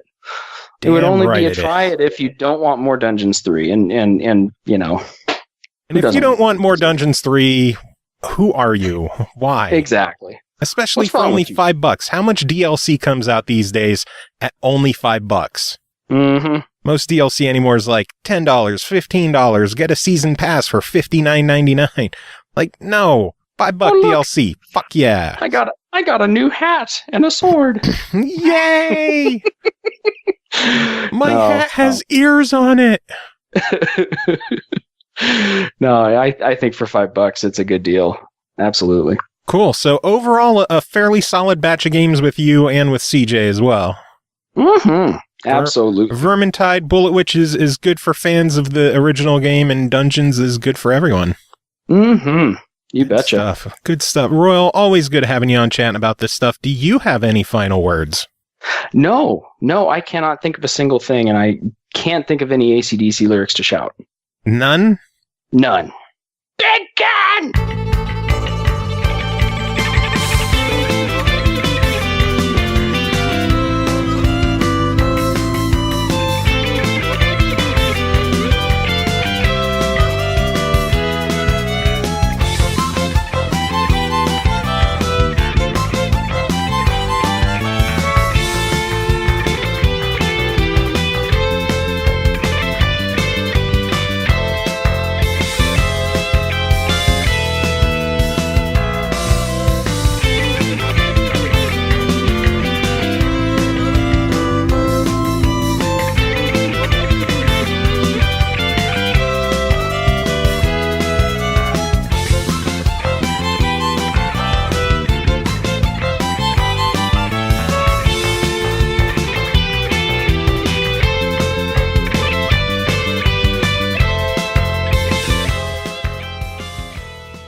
All right, moving on. Next game to talk about is called The Swords of Ditto, developed by One Bit Beyond, published by Devolver Digital, released April 24th on PC and PS4 for $19.99 as my cat jumps up and hits my microphone. The Swords of Ditto is a compact action RPG that creates a unique adventure for each new hero of legend in the relentless fight against the evil Mormo. As you can hear by the typing, Tim Ekibus is here. Tim, how are you doing? Motherfucker. I'm all right. Are you saying motherfucker at something you typed or at the fact that your typing is audible? I was trying to quickly... I know my typing is audible. My keyboard's right there below my microphone. I was trying to finish doing something and whatever. We're doing this review now. Do it live. Yep. What are we talking about? Swords of Ditto. Swords of Ditto. How is this game? Oh, Swords of Ditto. This game, man. So, this is a roguish-like-ish Zelda-ish game. Zelda action RPG type deal. Like, it clearly draws a lot of inspiration from A Link to the Past in terms of its overall presentation and like visual style. So the first thing that happens in the game is you have a character who wakes up on a beach, like Link's Awakening. But the second thing that happens in the game is you have a character who wakes up in their rainy cabin out in the woods, like in A Link to the Past. So yeah, the idea is you have it's about the sword. The sword picks some random Joe Schmo every 100 years to try to defeat this evil wizard Mormo. At the beginning of the game, your dung beetle, your spirit dung beetle companion just picks you up off the beach. Is like, the sword, we got this, sends you to the castle, and you die. because you are not ready. And then you start out your second run. That's kind of where the game gets going from there. But yeah, the idea is that you die, or if you should die, the sword then passes down to somebody else in the next 100 years, and they have another attempt at defeating Mormo. And as you succeed or fail in defeating Mormo, like, the world gets more or less fucked up, which is really neat. One of the perhaps the best thing about this game is its overall presentation. Just like the graphical style and the animations are really good. It's really nice to look at. It's just like really good overall, and it has like just a great aesthetic to it. And that's just helped by the fact that, like, the world can get more destroyed or start looking a bit better depending on how good or bad you are doing in your eternal battle against Mormo. Your seemingly eternal battle against Mormo. And good music, I should also say. Very, very good music ties into that whole presentation. But yeah, it's a cool world. It's a cool world, man. It evolves, and the world, like, changes around every 100 years. So stuff isn't in the same place. Like, the town will shuffle around a little, like, the buildings in the town shuffle around a little bit, and the evil tower will be in a different place, and the dungeon you need to find in a different place. So that's kind of where, like, the randomized roguelike-y stuff comes into play. And there's tons of stuff out in the world to find, aside from the main path. So is it every time you die, you're a new person 100 years later? Yep. Yeah. That's neat. Yeah. Yeah, you're a different person completely, and it randomizes your character model too. Like, it could be, different genders, different skin colors. Sometimes you'll have a ninja mask. Sometimes you'll have different weird hats and an eye patch or whatever. So it is a different person every 100 years. But yeah, there's like hidden caves and stuff out in the world. There's like hidden side quests. There's like this pirate penguin guy who wants you to find his penguin friends out there somewhere. There's like this weird old cat that wants you to find certain things. So like there is still Zelda-y side quests out there. The main thing you're trying to do, though, is you're trying to get through these dungeons called toy dungeons to find these legendary toys, which are like your items from Zelda, and collect these toys and and then destroy these anchors that make Mormo more powerful. So, not unlike in Breath of the Wild, where if you destroy the 4 divine beasts, Ganon will be weaker at the end of the game. If you don't do that and you go straight to Mormo, she will be way stronger at the end of the game. And you'll get your shit wrecked? Dungeon. You might get your shit wrecked, son. And the sword levels up as you go through this. And what was I about to say? Fucking A. There's a fucking time limit. That's what I was going to say. So you only have 4 days to do this shit, to topple Mormo, to explore the world, do the stuff you need to do. You got 4 days of in-game time. Is it real time or? No, it isn't in-game time. It is not real time. That time blazes by. Like, I was doing a dungeon and I went into the dungeon at like the beginning of the second of 2 days left, and I got out and they're like, well, it's 12 hours. And I'm like, oh, well, shit. I guess I can't fucking do anything else. So that's kind of a short span of time. I guess on easier difficulties, you get more time. There is ways in the world to extend or deal with that time limit, as it were. But, and also the dungeons, like the dungeons themselves, those are also randomized on the inside. Which is kind of crazy. Like the puzzles will be different. I mean, usually the puzzles are self-contained to a room. It doesn't get as complicated as like a Zelda puzzle where you're trying to move things and get into different parts of different rooms and different heights and use items and all that shit. It's not quite there. But it's still different stuff to figure out. So this game sounds pretty cool, right? Yeah, it really does. So the problem is I don't know how you actually progress. At least if you are doing bad. I don't so when you die, that's it for that character. You go back, your next character, 100 years, that's it. You lose all your shit. Life goes on. So if you cleared any of the toy dungeons, you lose any of the legendary toys. If you killed any of the anchors, those are gone. You go back to Dude in the Tower, and now your sword is level 3 instead of level 4, maybe. Or level 3, and that the level of your sword carries over is what I'm trying to say.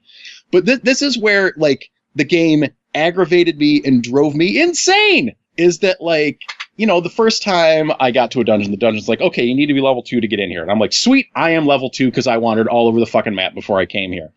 I am in. I died in the dungeon. I go back. I'm like, okay, well, that sucks. That's fine. My sword is now level 2, almost level 3.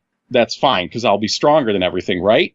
Right? You would think so. You would think so, but the game keeps adjusting the levels with you. So when I got back to that dungeon, I then needed to be level 3 to get into the dungeon. And I'm like, okay. And the enemies are also getting stronger at the same time. They level up, level 3, 4, 5, just along with your sword. So I'm like, okay, huh. And so then I go into the dungeon, I die again. You go back, and then you need to be level 4 to get into the dungeon. And I had just just cleared level 3. So then I'm like, okay, I got to go around and fucking grind a bunch just to get into this dungeon. And time is going by, with everything being randomized, with enemies leveling up along with you not keeping, any anchors destroyed, any of the major items you find. I'm like, how do you actually make headway in this game other than not dying? Yeah, by not dying, I guess. You will, you're going to learn a bit about how better to engage with enemies and whatnot, but in any other roguelike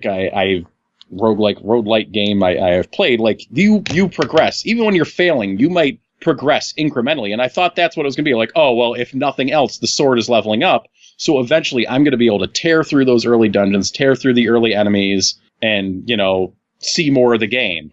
And more of the game until finally I'm, fucking up Mormo and whatever. And I just found myself just spinning my tires, and I'm just like, what the why is it like this? It just didn't make any sense to me. It just made no sense. And it's not a thing where it's okay, well, at least if the dungeons were the same, then okay, I can memorize the dungeon layout and I can solve the puzzles faster and rip through there. But no, the dungeons change. There's nothing they put in front of you that I'm like, well, this will make the game faster. Which made it really frustrating to me. It just beats you down. The worse you do, the harder it hits you. Well, it's not even that it hits you that much harder. It's it hits you the same amount, and you hit it the same amount. You're just hitting each other. It never, you never seemed. Well, I don't know, never, but it seems tough to get ahead of the game. It seems tough to get that foot ahead. You don't keep your money. You don't keep any of the items you've accrued. There isn't a chest that you can okay, I'm going to store a bunch of shit in here for my next playthrough. So my next playthrough will be baller, right? No. There's none of that. It's just nope, you're dead. Okay. And which is besides the fact that enemies don't generally you heal yourself by eating food. And so it's not you're going to find hearts and pots like in Zelda. I had a tough time sometimes managing my health because there's traps that, especially when you're encountering these things for the first time sometimes, and it's oh, well, that thing on the floor looks dangerous, and oh, that thing on the floor is a landmine, and I exploded, or now I'm on fire, or I don't know what this enemy does, and I had these rooms. I'd run into these rooms in the dungeons. This was the first time I had come around, so it's I had died, I come around, I was in the dungeon, I'm okay, I'm in good shape, I'm going to do the dungeon. The first room, I had to hit a switch across the room with your little Nerf gun that they give you, except that there was these indestructible block monsters just rolling around, and I'm trying to figure out what the fuck I need to do, and they're just all over me, and I died, and I was what the fucking, come on, man, the first, second room of this dungeon, what's going on? So it's really frustrating, because this game seems it's probably good, but the experience I had was fucking abysmal. And this is my review. This is the SML podcast review. Most of the other reviews I've seen out there have been pretty positive, and I'm just how did they do this? How did they have fun? I'm here waiting for the fun to happen to me, and the fun just kept running, slipping through my grasp. See, you could just do what I did in my time with the game. I just wandered around, cutting down trees and bushes, collecting money, and then when I was about to die, I just turned the system off. That's the Joe-Cam way to play it. Yeah, dude, I'll worry about that later. I'm sure I used to play Demon Souls. I'll be fine. I used to say that this game also has a couch co-op mode, which seems Like, if nothing else, that seems like it would be a lot of fun. I did not get to experience that because there's not usually more than one person in the house. Not more than one person over the age of 4 in the house, or 3 in the house, I should say. And he's not ready yet. He's not ready, boy. In due time. Yeah, so I didn't get to experience that, but it seems like there's something good here. I don't like, my experience was an absolute, deny this fucking thing, what went wrong, but I do feel like there's something here. I feel like there's something that I missed. I feel like there's something for, a co-op team to enjoy. So it kind of falls into more of like a try it, watch for it on sale, buyer beware, because you might have the experience I did and not the experience that other people had sort of venue. Yeah, I was going to say, your experience is so drastically different from pretty much everybody else I've talked to. I know! I was like, I told you last week, I'm like, man, I got to see like what other people are saying about this game, because I just feel like there's something I'm missing, something that I'm not getting. And in the end, I was just like, okay, I guess, I don't know. I guess I'm just the worst. I'm the worst. What can I say? But, you want to have contrasting opinions out there, because not everyone's going to experience games the same way. Very true. If you were on the fence, then maybe, if you're looking at them, maybe, wait a little bit for sale or something, because it's like $20. Yeah. Like, you don't want to just go up. $20, your official verdict on this one. It's like, maybe try it, but maybe deny it. You might want to deny this one. What's your verdict? I don't know. It's there. It's like a low deny, or a low try, like a very like I can't write it off completely, but I am writing it off completely. Sorry. It's so frustrating. It was a really hard review. I just kept trying to break through. And at a certain point, I was like, man, if someone hasn't broken through by this point in the game, they can't refund it on Steam, and they have had a bad time. Yeah. Like, with the amount of hours I put into it, you've just had a bad time with this game, and it is what it is. Well, if you go back to it and things eventually click with you, definitely come back on and let us know. If in a few years, I get that child playing Swords of Ditto and we have a baller time, I will bring it up. You will I gotta sneeze. Do it. Yes.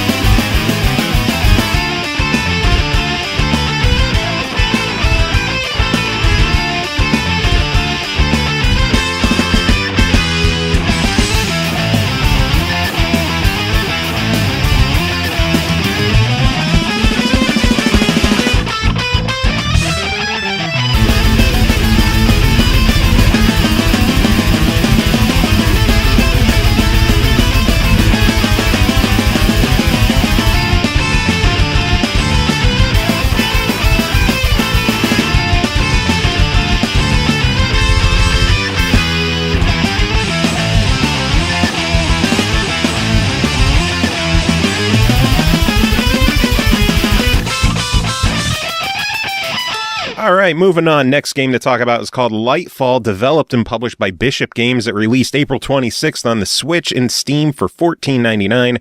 Explore the forgotten world of Numbra to uncover your mysterious past and save the land from imminent threat. In this land of eternal night, you will rely on your Shadow Core to brave the many challenges and foes standing in your way. Do you have what it takes to survive the perilous Numbra? Checking this one out and a couple others. Pernell Vaughn, welcome back. How are you doing? Winter sucks. Go away. Also, I'm drinking Diet Pepsi, and I need an intervention on board game purchases. Otherwise, I'm good. You're drinking Diet Pepsi. I'm drinking a Diet Coke. Well, clearly, I'm drinking the superior beverage. I don't know. Mine's twisted mango flavored, and that's fucking amazing. So mine is classic, as in classy. Bah! I say bah to your classic Diet Pepsi. Not Bob. Have you tried any of those flavored Diet Cokes? Yes. I want to say I've had them all. And I would say mango and ginger lime are my favorite ones. Those are the only two I like.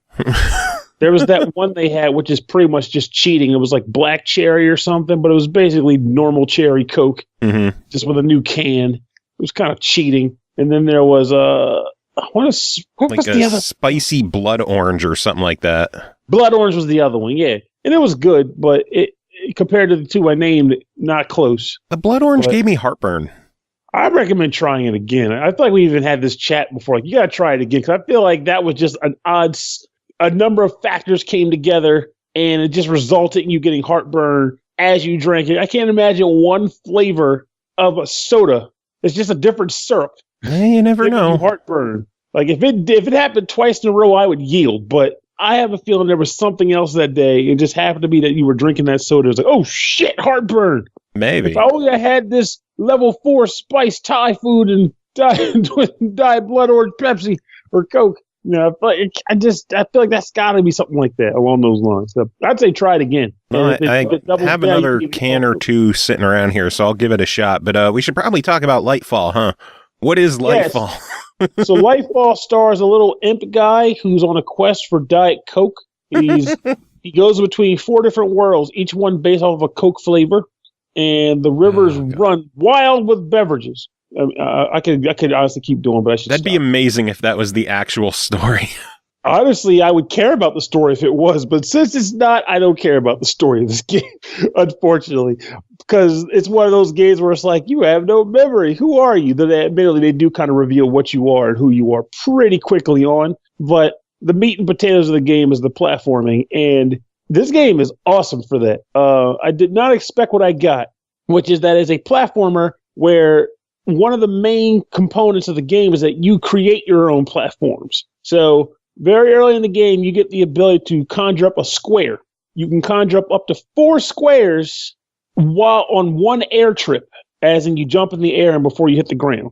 You can conjure up to 4 squares before you can't make any more. And what this does is there's a walk, you can walk, and there's like a run button that really does have you freaking running, like you sprint. And the way they could program this game so that when you hit the block button, I gotta say it's block because you guys were confused with the square button, an actual square button. But you hit the block button, and if you're running, the game places the block so perfectly under your guy that it's fluid to sprint and just make blocks and jump off of them. I was expecting it to be a big issue with the game, as in, it's not timed well so that you kind of run off the side, but no. So you'll be running from like water waves, dashing and jumping off of collapsing blocks and dodging like swinging pendulums while creating blocks to jump off of. You have to do it right because you only get 4, and if you overshoot it on your usage, you will not make the leaps that you need to make, and you will die. You also can use the block for other means too.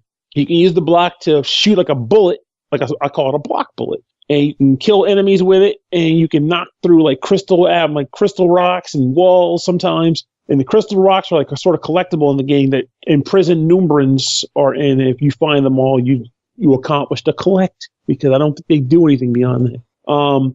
And you also can find different story elements where if you find it and like take it back to like a checkpoint, it goes to a sort of library that kind of tells a backstory for the game, which is interesting because you're in this weird dark place, but all the things you find are calendar dates, like September 15th, 1590. So these are actual points in time. So I'm wondering how the heck this is actually going to play together, and what this Numbra place actually is, if it comes down to it. But there's this old talking owl that kind of follows you around also, and he has this like old man was like, I wonder what the kid's doing today. Stop being so nosy, little one, and just start hopping on things.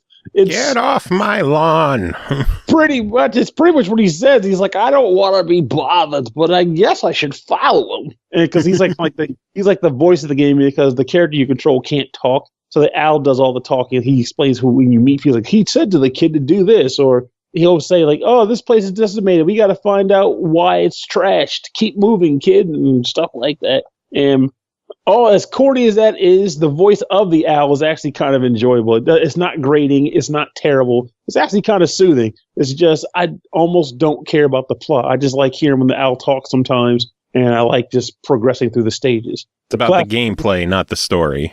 Exactly. And the gameplay is on point. It is very fun. The collectibles are there. There's hard mode variants of every level in the game. So if you want to go back through after you beat the game and do the hard versions of all the stages, they are there for you too. And they're no joke. You will work for those wins. It's a genuinely good game. Like I've been enjoying it the whole time I've been playing it for this review. Sometimes you kind of feel yourself forcing yourself to kind of push through a product just because, I got to do it because I agreed to do it. This game was an enjoyable romp. I thought it was a good time. And it's one of those games where I think if more people knew about it that were looking for platformers, I don't think they'd be disappointed in it. Cool. So $15 on this one. What do you think? I think it's worth buying. It's a definite buy it. Just the speed-based platform creation platforming and the myriad of uses for the actual square element is pretty nice and unique for these kinds of games. I like it. Nice. Sounds good. Moving right along. Next game to talk about is called Space Jacked. Developed and published by Rotten Mage. It released April 26th on PS4 and Vita for $9.99. Build, shoot, survive, invasion by filthy alien scum. Can you, space technician ace Dave Poprovsky, defend your spaceship against a relentless horde of aliens? Expect arena shooter action, tower defense tension, and multi-arena madness. Pernell, tell us about this one. So, Space Jacked, I always get the name really screwed up, honestly, so if I got it wrong, just now let me know. But anyway, Space Jacked is a surprising tower defense game. So, one thing worth inquiring. So when you think of a typical tower defense game, you're placing an arena. There's a thing to defend, some spots to covet with or to populate with guns, and then waves will appear. Mm-hmm. What this game does surprisingly differently is it puts you on a ship with 3 different rooms, and at different points in the game or the match, different rooms will have enemies spawning in them. So you're actually defending 3 completely different vantage points at one time. And it's kind of cool that way because different strings of enemies will show up, and you get 3 types of guns. You get basically the normal machine gun sort of weapon where it's just pew, pew, pew, pew, pew. You get a laser weapon where after a certain number of seconds, it'll fire a concentrated blast at an enemy. And there's the stasis, which slows enemies down when they walk through it, each of which can be upgraded up to 3 levels. And you want to place these strategically in the different rooms to keep the enemies at bay as much as possible, especially because your gun is actually kind of trash. The recharge on it is not good to the point where you'll quickly find yourself overwhelmed if your guns aren't doing their job. And this game does something a little interesting with how it works. So when you place an object and you upgrade it and whatnot, if you decide to scrap it, you get all of the money back. So as long as you keep managing your weaponry properly, you can kind of get enough money running around to actually come up with a suitable defense. However, as you progress through each individual day of the game, that's how they define stages, so to speak, your defenses will take damage. And after each wave, or after each stage, each thing will get upgraded and healed, or rather, it'll get healed for 25% of his damaged health. But you can also pay money to repair road machines. But if you ultimately repair things too much, you could find yourself in a position where you just don't have the means to support building your stuff up, and you'll probably end up losing the game. So there's a fair bit of resource management involved. It's not just dump all your crap into stuff, but the actual dumping into objects is a loose situation due to the fact that you can recycle everything, but you don't want to spend too much on healing.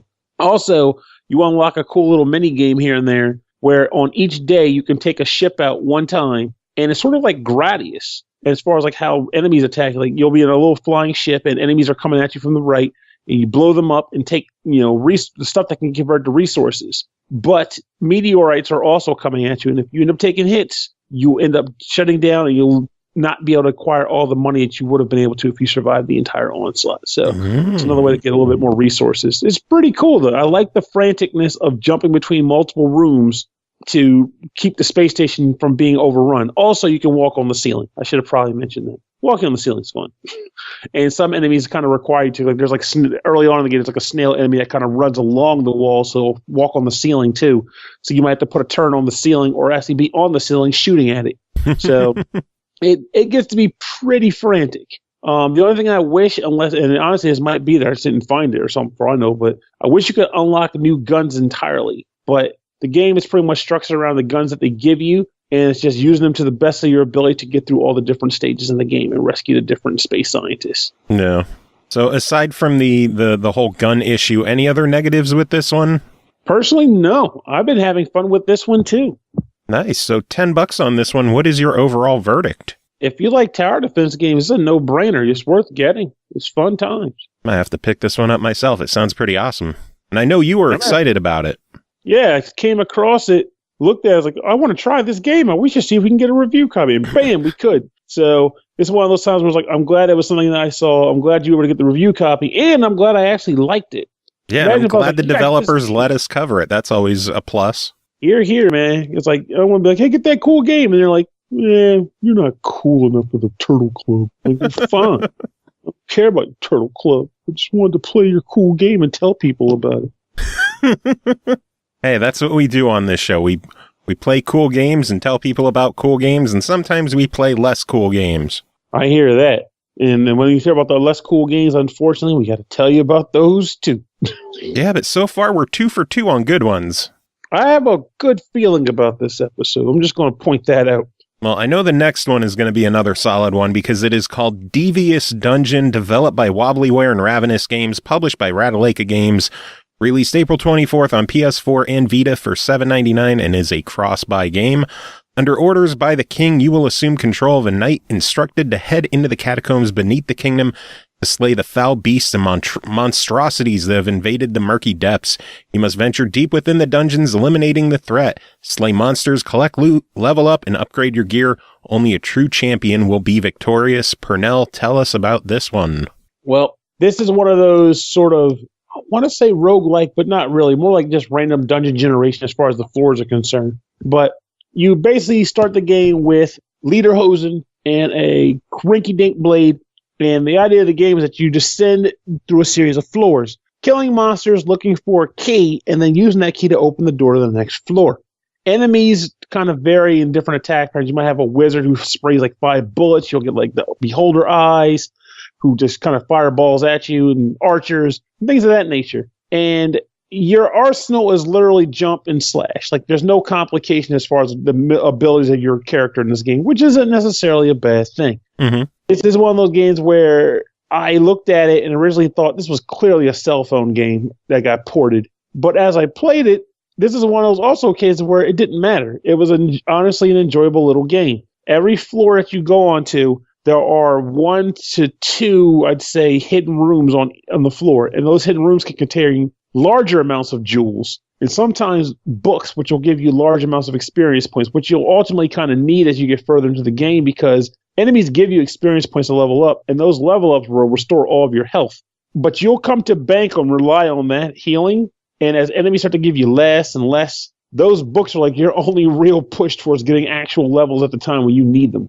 So the only other way to heal in this game is to occasionally break open a pedestal, similar to like Castlevania, and you'll get a potion which will give you 5 hit points. Other than that, you can pay a priest every, I want to say it's about 5 floors, where you'll come across a caravan that sells weaponry upgrades, and also $50 can be spent to heal your character. Now, when you think upgrades, don't necessarily think, oh crap, a variety of different weapons that behave differently, because you're not getting that. You're going to get weapons that increase your power, and they kind of have like a bit of a speed mod, where some weapons will slash faster than others. But for the most part, the weapons are just stronger versions of old weapons, which again isn't a bad thing because you're just trying to proceed to the bottom of the dungeon. You're not trying to dance around and figure out which weapon is better, this one or this one. You just want to get stronger and stronger. Yeah. And aside from weapons, you can also get armor, which is just every armor upgrade gives you more defense. And then there are, potions and rings and amulets. And each of those things provide you with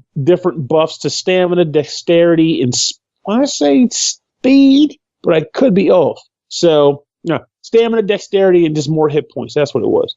But essentially, you'll be going through this grind, and every 10 or 15 floors, you'll come across a boss monster. The boss monsters are generally stronger versions, like larger, more detailed, stronger versions of monsters you've fought so far, but they're different enough that they make you kind of change your strategy up a little bit to figure out how to beat them without getting your butt handed to you.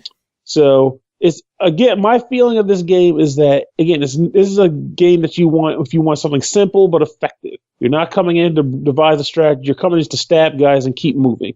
And honestly, sometimes that's what you want. I mean, I've been playing a lot of complicated games as is lately, and booting this up felt kind of like a breath of fresh air because I didn't feel like I did with analysis paralysis. Just felt with doing something. I think that's why I enjoyed it so much. Like, I have been outright addicted to this game to the point where I'm actually playing it now while you were talking. Well, there you go. No lie, it's in my hand. Vita's in my hand. You gotta take that beholder down. He's a jerk. I'm a fan of games like this where it's just go into a dungeon, kill some enemies, level up, rinse, repeat. I really enjoyed the game Vertical Drop Heroes, which was similar to this. It's just this style of game just clicks with me, and I absolutely love it. And something I love even more is the fact that this is an $8 game, and buying it, obviously gets you the PS4 and the Vita versions, but they're considered separate games in terms of trophies. So if you're a trophy fan, you're getting 2 trophy sets for $8. Which is actually kind of nice, because again, it's like the kind of game where you can kind of just sit down and just kind of putz about, see how far into the dungeon you can get. And again, it's not even like a real harm or loss. It's just an enjoyable romp. And you get 2 enjoyable romps, one on the go and one on the couch. What's not to like? Exactly. And it's fun. It's a breath of fresh air. It doesn't take a lot of mind power to get through. It's just sit down, have fun, and enjoy. Exactly. And so you can play this, you can go back to something more dense and, troublesome, where you have to manage a crap ton of stats and equipment builds, and then come back to this when you want to kind of want to sit down and relax and breathe a little bit more. So yeah, it's a nice little. I don't have time for an epic RPG right now. I do have time for Devious Dungeon, and for $8, I'm giving this one an absolute buy it. I don't care what your verdict is, but I'll ask anyway. Well, damn. Now I'm going to change it. Don't buy this game. It is turn. My take on this is, like, I think the best term I can give it is like similar to what the board game industry is. This is what I call a filler game. It is really good for when you want to jump from one game to another, but in the process, you want to sit down and just play something a little bit quick and smooth and light. This is a good filler game, and I think it's worth buying with that capacity in mind. It's a fun time. Nice. I call those palate cleansers. I can dig that too. Yeah, we're basically like, okay, we played this one. Now we just need to just watch this all out so I can move on to the next product. What's a good run through? I lump a lot of kids games in with palate cleansers as well, just because you play a bunch of violent games, a bunch of war games, then you play like Cars 3, and it's just a shitload of fun, and it's not violent, and it's cute, and it's enjoyable, and then you're ready to go back to another violent war game afterwards. Yeah, and once you're done dealing with your PTSD from, Darkest Dungeon, you can go and play Devious Dungeon. Darkest Dungeon's another, that's a brutally hard game. I'm not sure if you've ever played that one, the Darkest Dungeon. I want to say I have it queued up and just never started because I heard that it'll drive me mad. And I just I honestly got intimidated by the warnings that people gave me about it. Oh, you got to give it a go. It's fantastic, but it is not a palate cleanser. For a second, I thought you was about to say it was. Like, even I know that's not a damn palate cleanser. No, not at all. Not at all. But you have one final game to talk about tonight, and that is called A Robot Named Fight, developed by Matt Bittner Games, published by Matt Bittner Games and HitSense, released April 26th on Switch and Windows 10 Store for $12.99. Millennia of peace have passed since the mechanical gods ascended and left the lower order robots to cultivate the world. Unfortunately, for those left behind, something forgotten and terrible stirs amidst the stars. The Mega Beast, a pulsating moon-sized orb of flesh, eyes, mouths, and reproductive organs, unleashing its children unto the world like an unstoppable plague. Holy shit, that Mega Beast sounds awful. Honestly, it's gross. Everything about this game's enemies are gross. Though the flesh, eyes, and mouths I can understand, but the reproductive, is it just like a monstrous beast of dicks? I haven't fought that yet, but I bet it's in there somewhere because everything in this game is gross. So first thing worth mentioning is that I smile when every time you start the level, your robots, it's a roguelike, it's randomly generated and it's seed based. So every time you play, the layout of the game is different. But every game does start out in the same way, which is your robot's kind of kneeling. You have to kind of, surprisingly enough, mash the jump button to get up. And then there's like one robot leaning against the wall. And whenever you talk to him, he gives you a different message before you start the game. I had one where I walked up to him and pressed A, says, I have to go now. My planet needs me. And he just scrolled up with whoop. And I was like, okay, these guys are my kind of guys because that is clearly a Poochie reference. And I can't not appreciate that. But as for the actual game itself, it plays kind of like Metroid Fusion as far as the running gun goes, though I will admit the jumping can feel a little bit stiff. So even there's a couple moments where like there's some really narrow, small platforms you have to jump over above top of a bed of spikes. So you can get a little bit of an annoying thing there. But once you get used to that, it ends up being pretty fun. The monsters kind of are gross, but again, pulsating reproductive organs. What are you going to do? Ultimately, the game kind of randomly generates a sort of Metroid, not Metroidvania. This is actually Metroid-esque, Metroid-like environment for you to explore. That means doors to shoot and run through, secret items to find. Though one thing they did for this game, which I think ultimately ends up working out for the better, is that in original Metroid and Metroid-like games, you typically will come across secrets that are hidden in walls or things of that nature, and you might have to either A, shoot wildly to find them, or come across an item seeker type item that lets you see stuff later. But in this game, they instantly show you on the mini map if there's an item in a square in an area of the map, because it'll show like a little square in the zone. So it's up to you to figure out whether it's hidden behind a block or behind a wall or something like that. So you kind of not drop bombs, but you try to shoot bullets at stuff at wall pieces hoping to find the item. So you're still shooting walls randomly, but you're shooting randomly in a specified room, which ultimately is bad. Weaponry and abilities are interesting because at one point I questioned how the game would utilize the need for abilities, because if it's randomly generating the dungeon, how can is it going to randomly generate where a move is located and then make you use it? But it actually does manage to pull that off. Like you'll find like a slide ability and then come across areas where you have to use the slide ability to progress through the level. Or you'll find different sub-weapons like a flamethrower or rocket launcher or stuff like that, which will use weapon energy a la missiles in Metroid to do more damage, such as destroy walls or break down doors. Every once in a while in a dungeon area, you'll come across a boss monster, which you'll have to ultimately kill or start over. And I'm not sure what the absolute trigger is, whether it's certain monsters that you kill or a certain number of monsters you kill or how far into a run you get. But as you play, you'll also unlock additional monsters that can show up on future runs, and additional weapons and upgrades that can show up on future runs. So as you play the game, you are slowly increasing the repertoire of items and abilities and monsters that you'll come across in future plays. So it's intended to constantly increase in quality. And there are different areas in the maps too. It's not like originally I thought it was just like, oh, there's one big generated zone, but they actually have different zones, like how Metroid has like Norfair and Brinstar. This game has different zones you end up walking into, and they have their own different layouts with perks. Like some areas are like completely dark, and you need to find a lantern to see your way through the area, or whatever the spacesuit equivalent is. Because I never found it. I just ran through the dark, thinking it was like one room in 20, and I died before getting back to the lit room again. But I got over the jumping issue, and I got over the really gross enemy types, and I honestly had fun playing this game too. This has been a good episode for review games for me. I had to review 4 games, and they were all quality titles. But I had a lot of fun playing this game too, and I actually hope to figure out if there is a bottom to this dungeon and what other new guns I can come across, because I'm hoping to get some really weird weaponry. Well, I hope you hit the bottom as well, Purnell.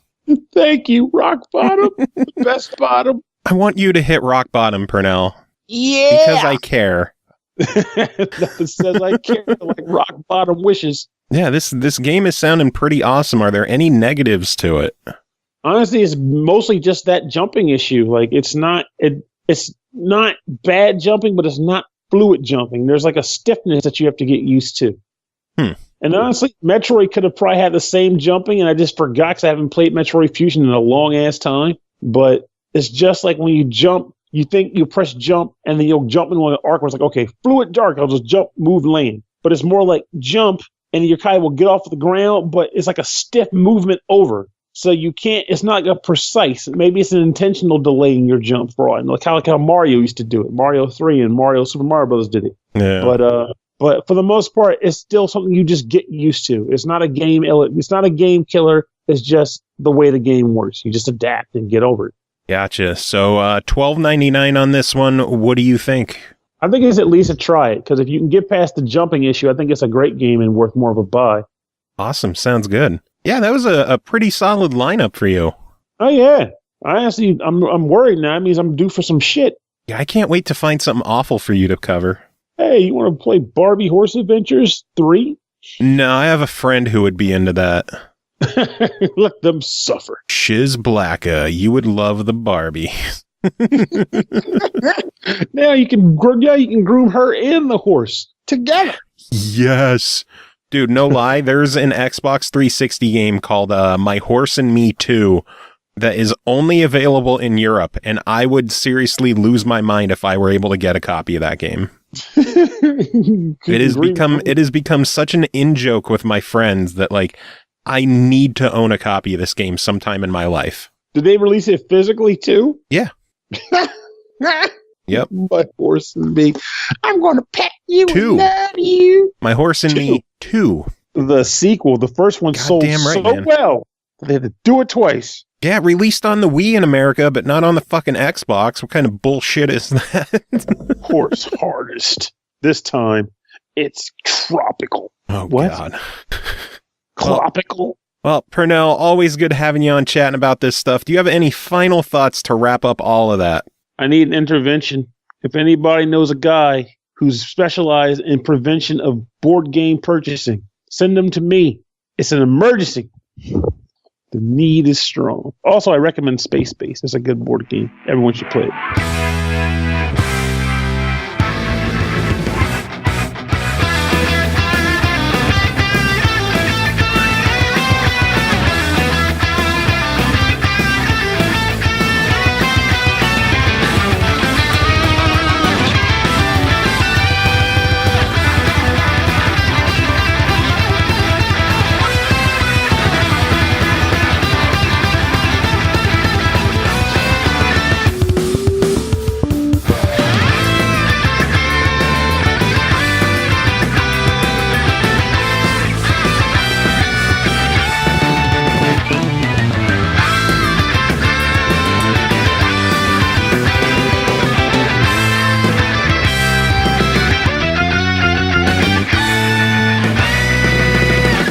All right, next game to talk about is called Bouncy Bob, developed by All Those Moments, published by Sonka, released April 27th on the Switch for $3.99.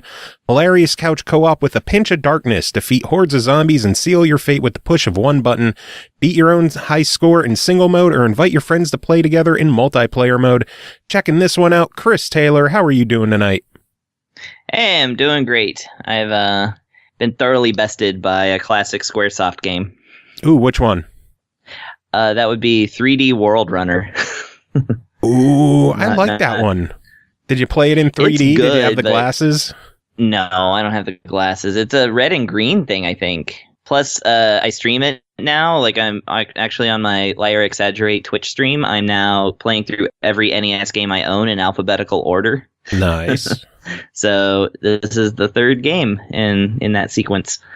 But no, yeah, if I stream it, it actually doesn't flicker with my HDF converters. So that means it would be impossible to see 3D glasses mode or something, I think. Oh, well. I don't know. Someone will have to try it. Yeah, you'll have to give it a go. But how is Bouncy Bob? Tell me about this game. Yeah, Bouncy Bob. Well, similarly, Bouncy Bob is a pretty challenging game that involves jumping around, although not any running, because in fact the mechanics of this game are quite a bit different. At first appearance, it looks like it's one of the silhouette platformers that are so popular now. Mm-hmm. Dark background, dark characters, and then just a little bit of light showing you what's up. But this one, actually, they did draw a goofy face on this guy, so that's really nice.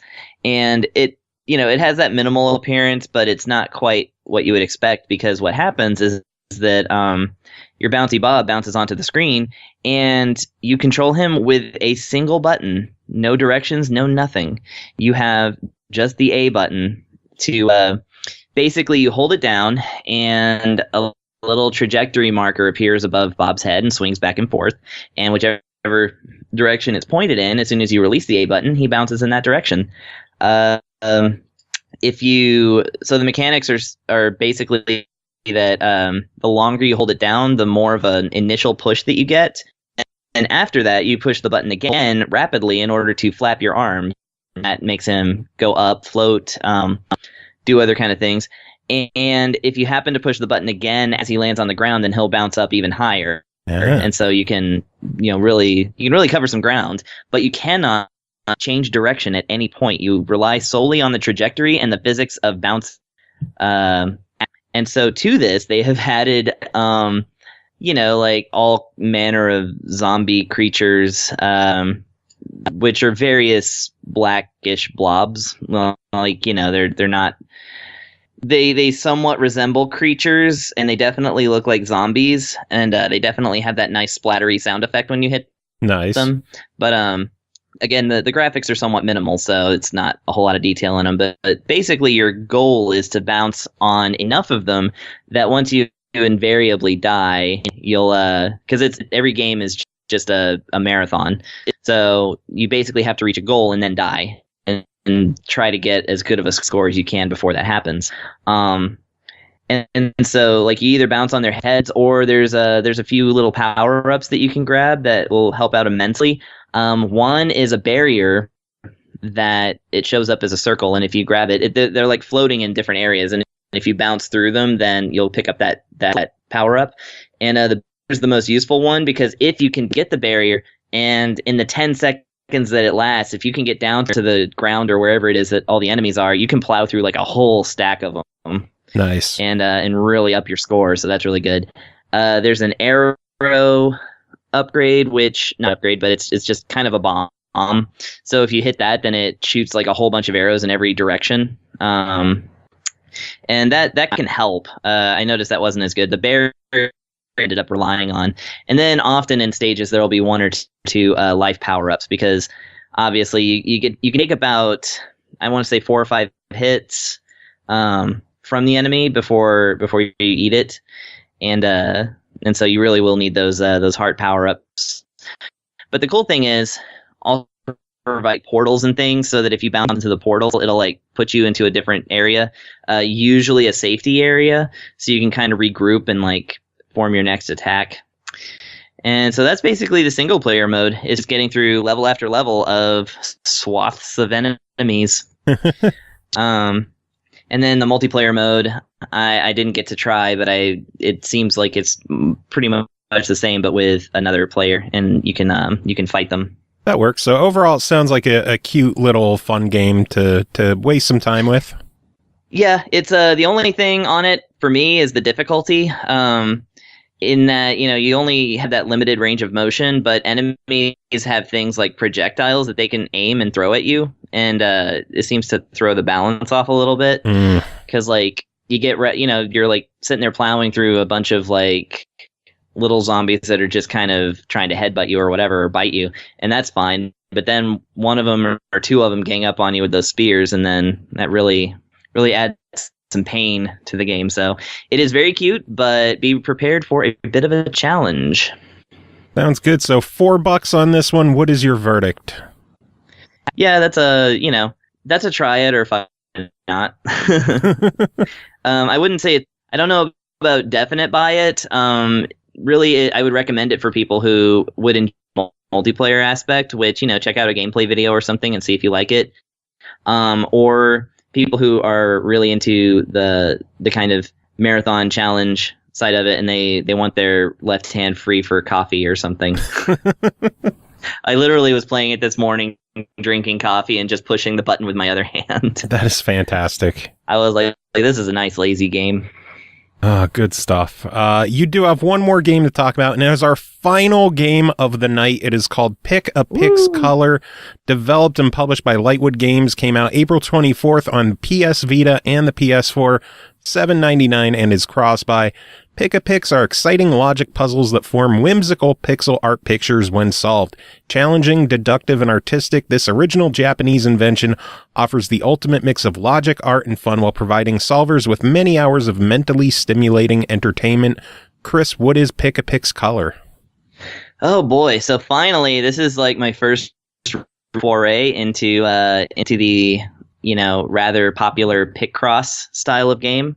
Which I want to say is probably mostly popularized by Mario's Picross on the Game Boy back in the day, and I know the DS version was pretty popular, but this one being I don't know if I guess it's. Did you say it was on other systems or just PlayStation and Vita right now? It's already on the Switch, and I believe there's versions on the 3DS as well. Okay, cool. So yeah, it's been around the block.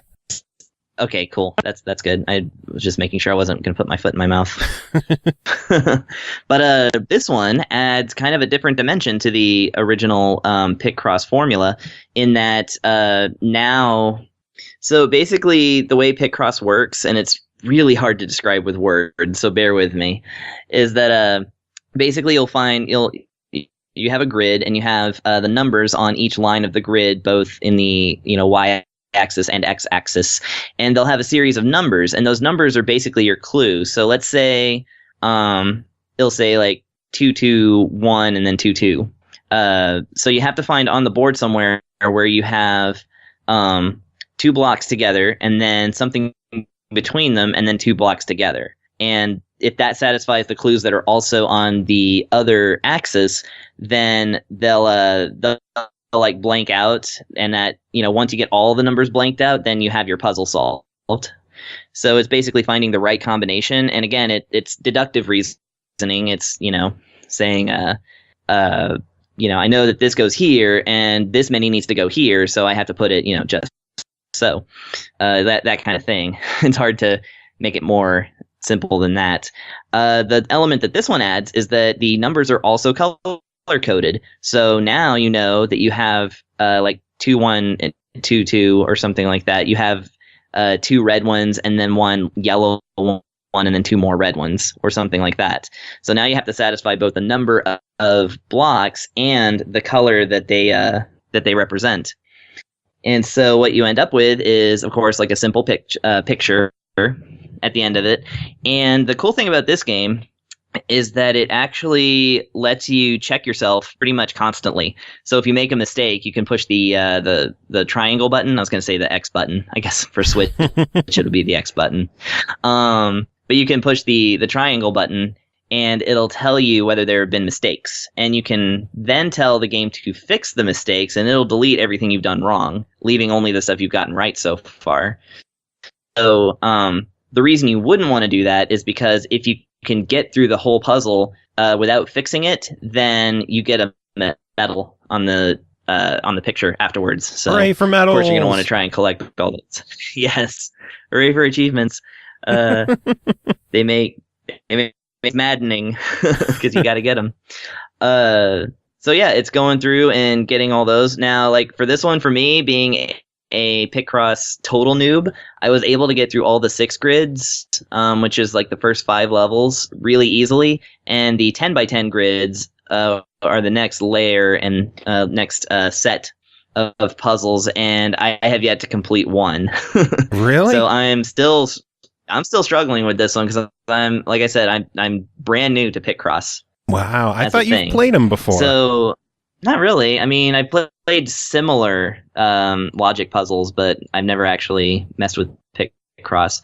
However, the game does a good job of providing you a nice in-depth tutorial, and the first 5 levels or so like serve as a really good tutorial. So I feel confident that once I get back into this, it'll be pretty smooth sailing. And Pic-Cross puzzles are like any logic puzzle. You can take as little or as much time as you want. I think it does record your time, but ultimately the achievement comes down to whether or not you were a dirty cheater or not.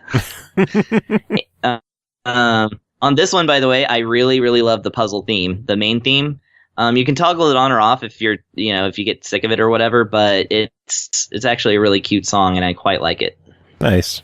Of course you had to bring up the music. Of course. So $8 on this one gets you the game on both the PS4 and the Vita. What do you think? Yeah, for the price of 2 games, and that this is a good quality Pic-Cross game with lots and lots of puzzles. I mean, it advertises quite a few, at least from what I could see. And I would say, yeah, it's definitely worth it if you're into those kind of logic puzzles, and I am. So nice, sounds good. It's definitely a good one to pick up. Mm-hmm. Sounds good. Well, Chris, always good having you on chatting about this stuff. Another thanks to Rick from Warhorse Studios for dropping by, and everyone else for coming on and doing their reviews. That is it for this episode. Chris, do you have any final words to end things? Fuck 3D World Runner.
After winning, the game then switches over to Mario, who is in bed, and it turns out that he has just been dreaming up this entire game. That sucks.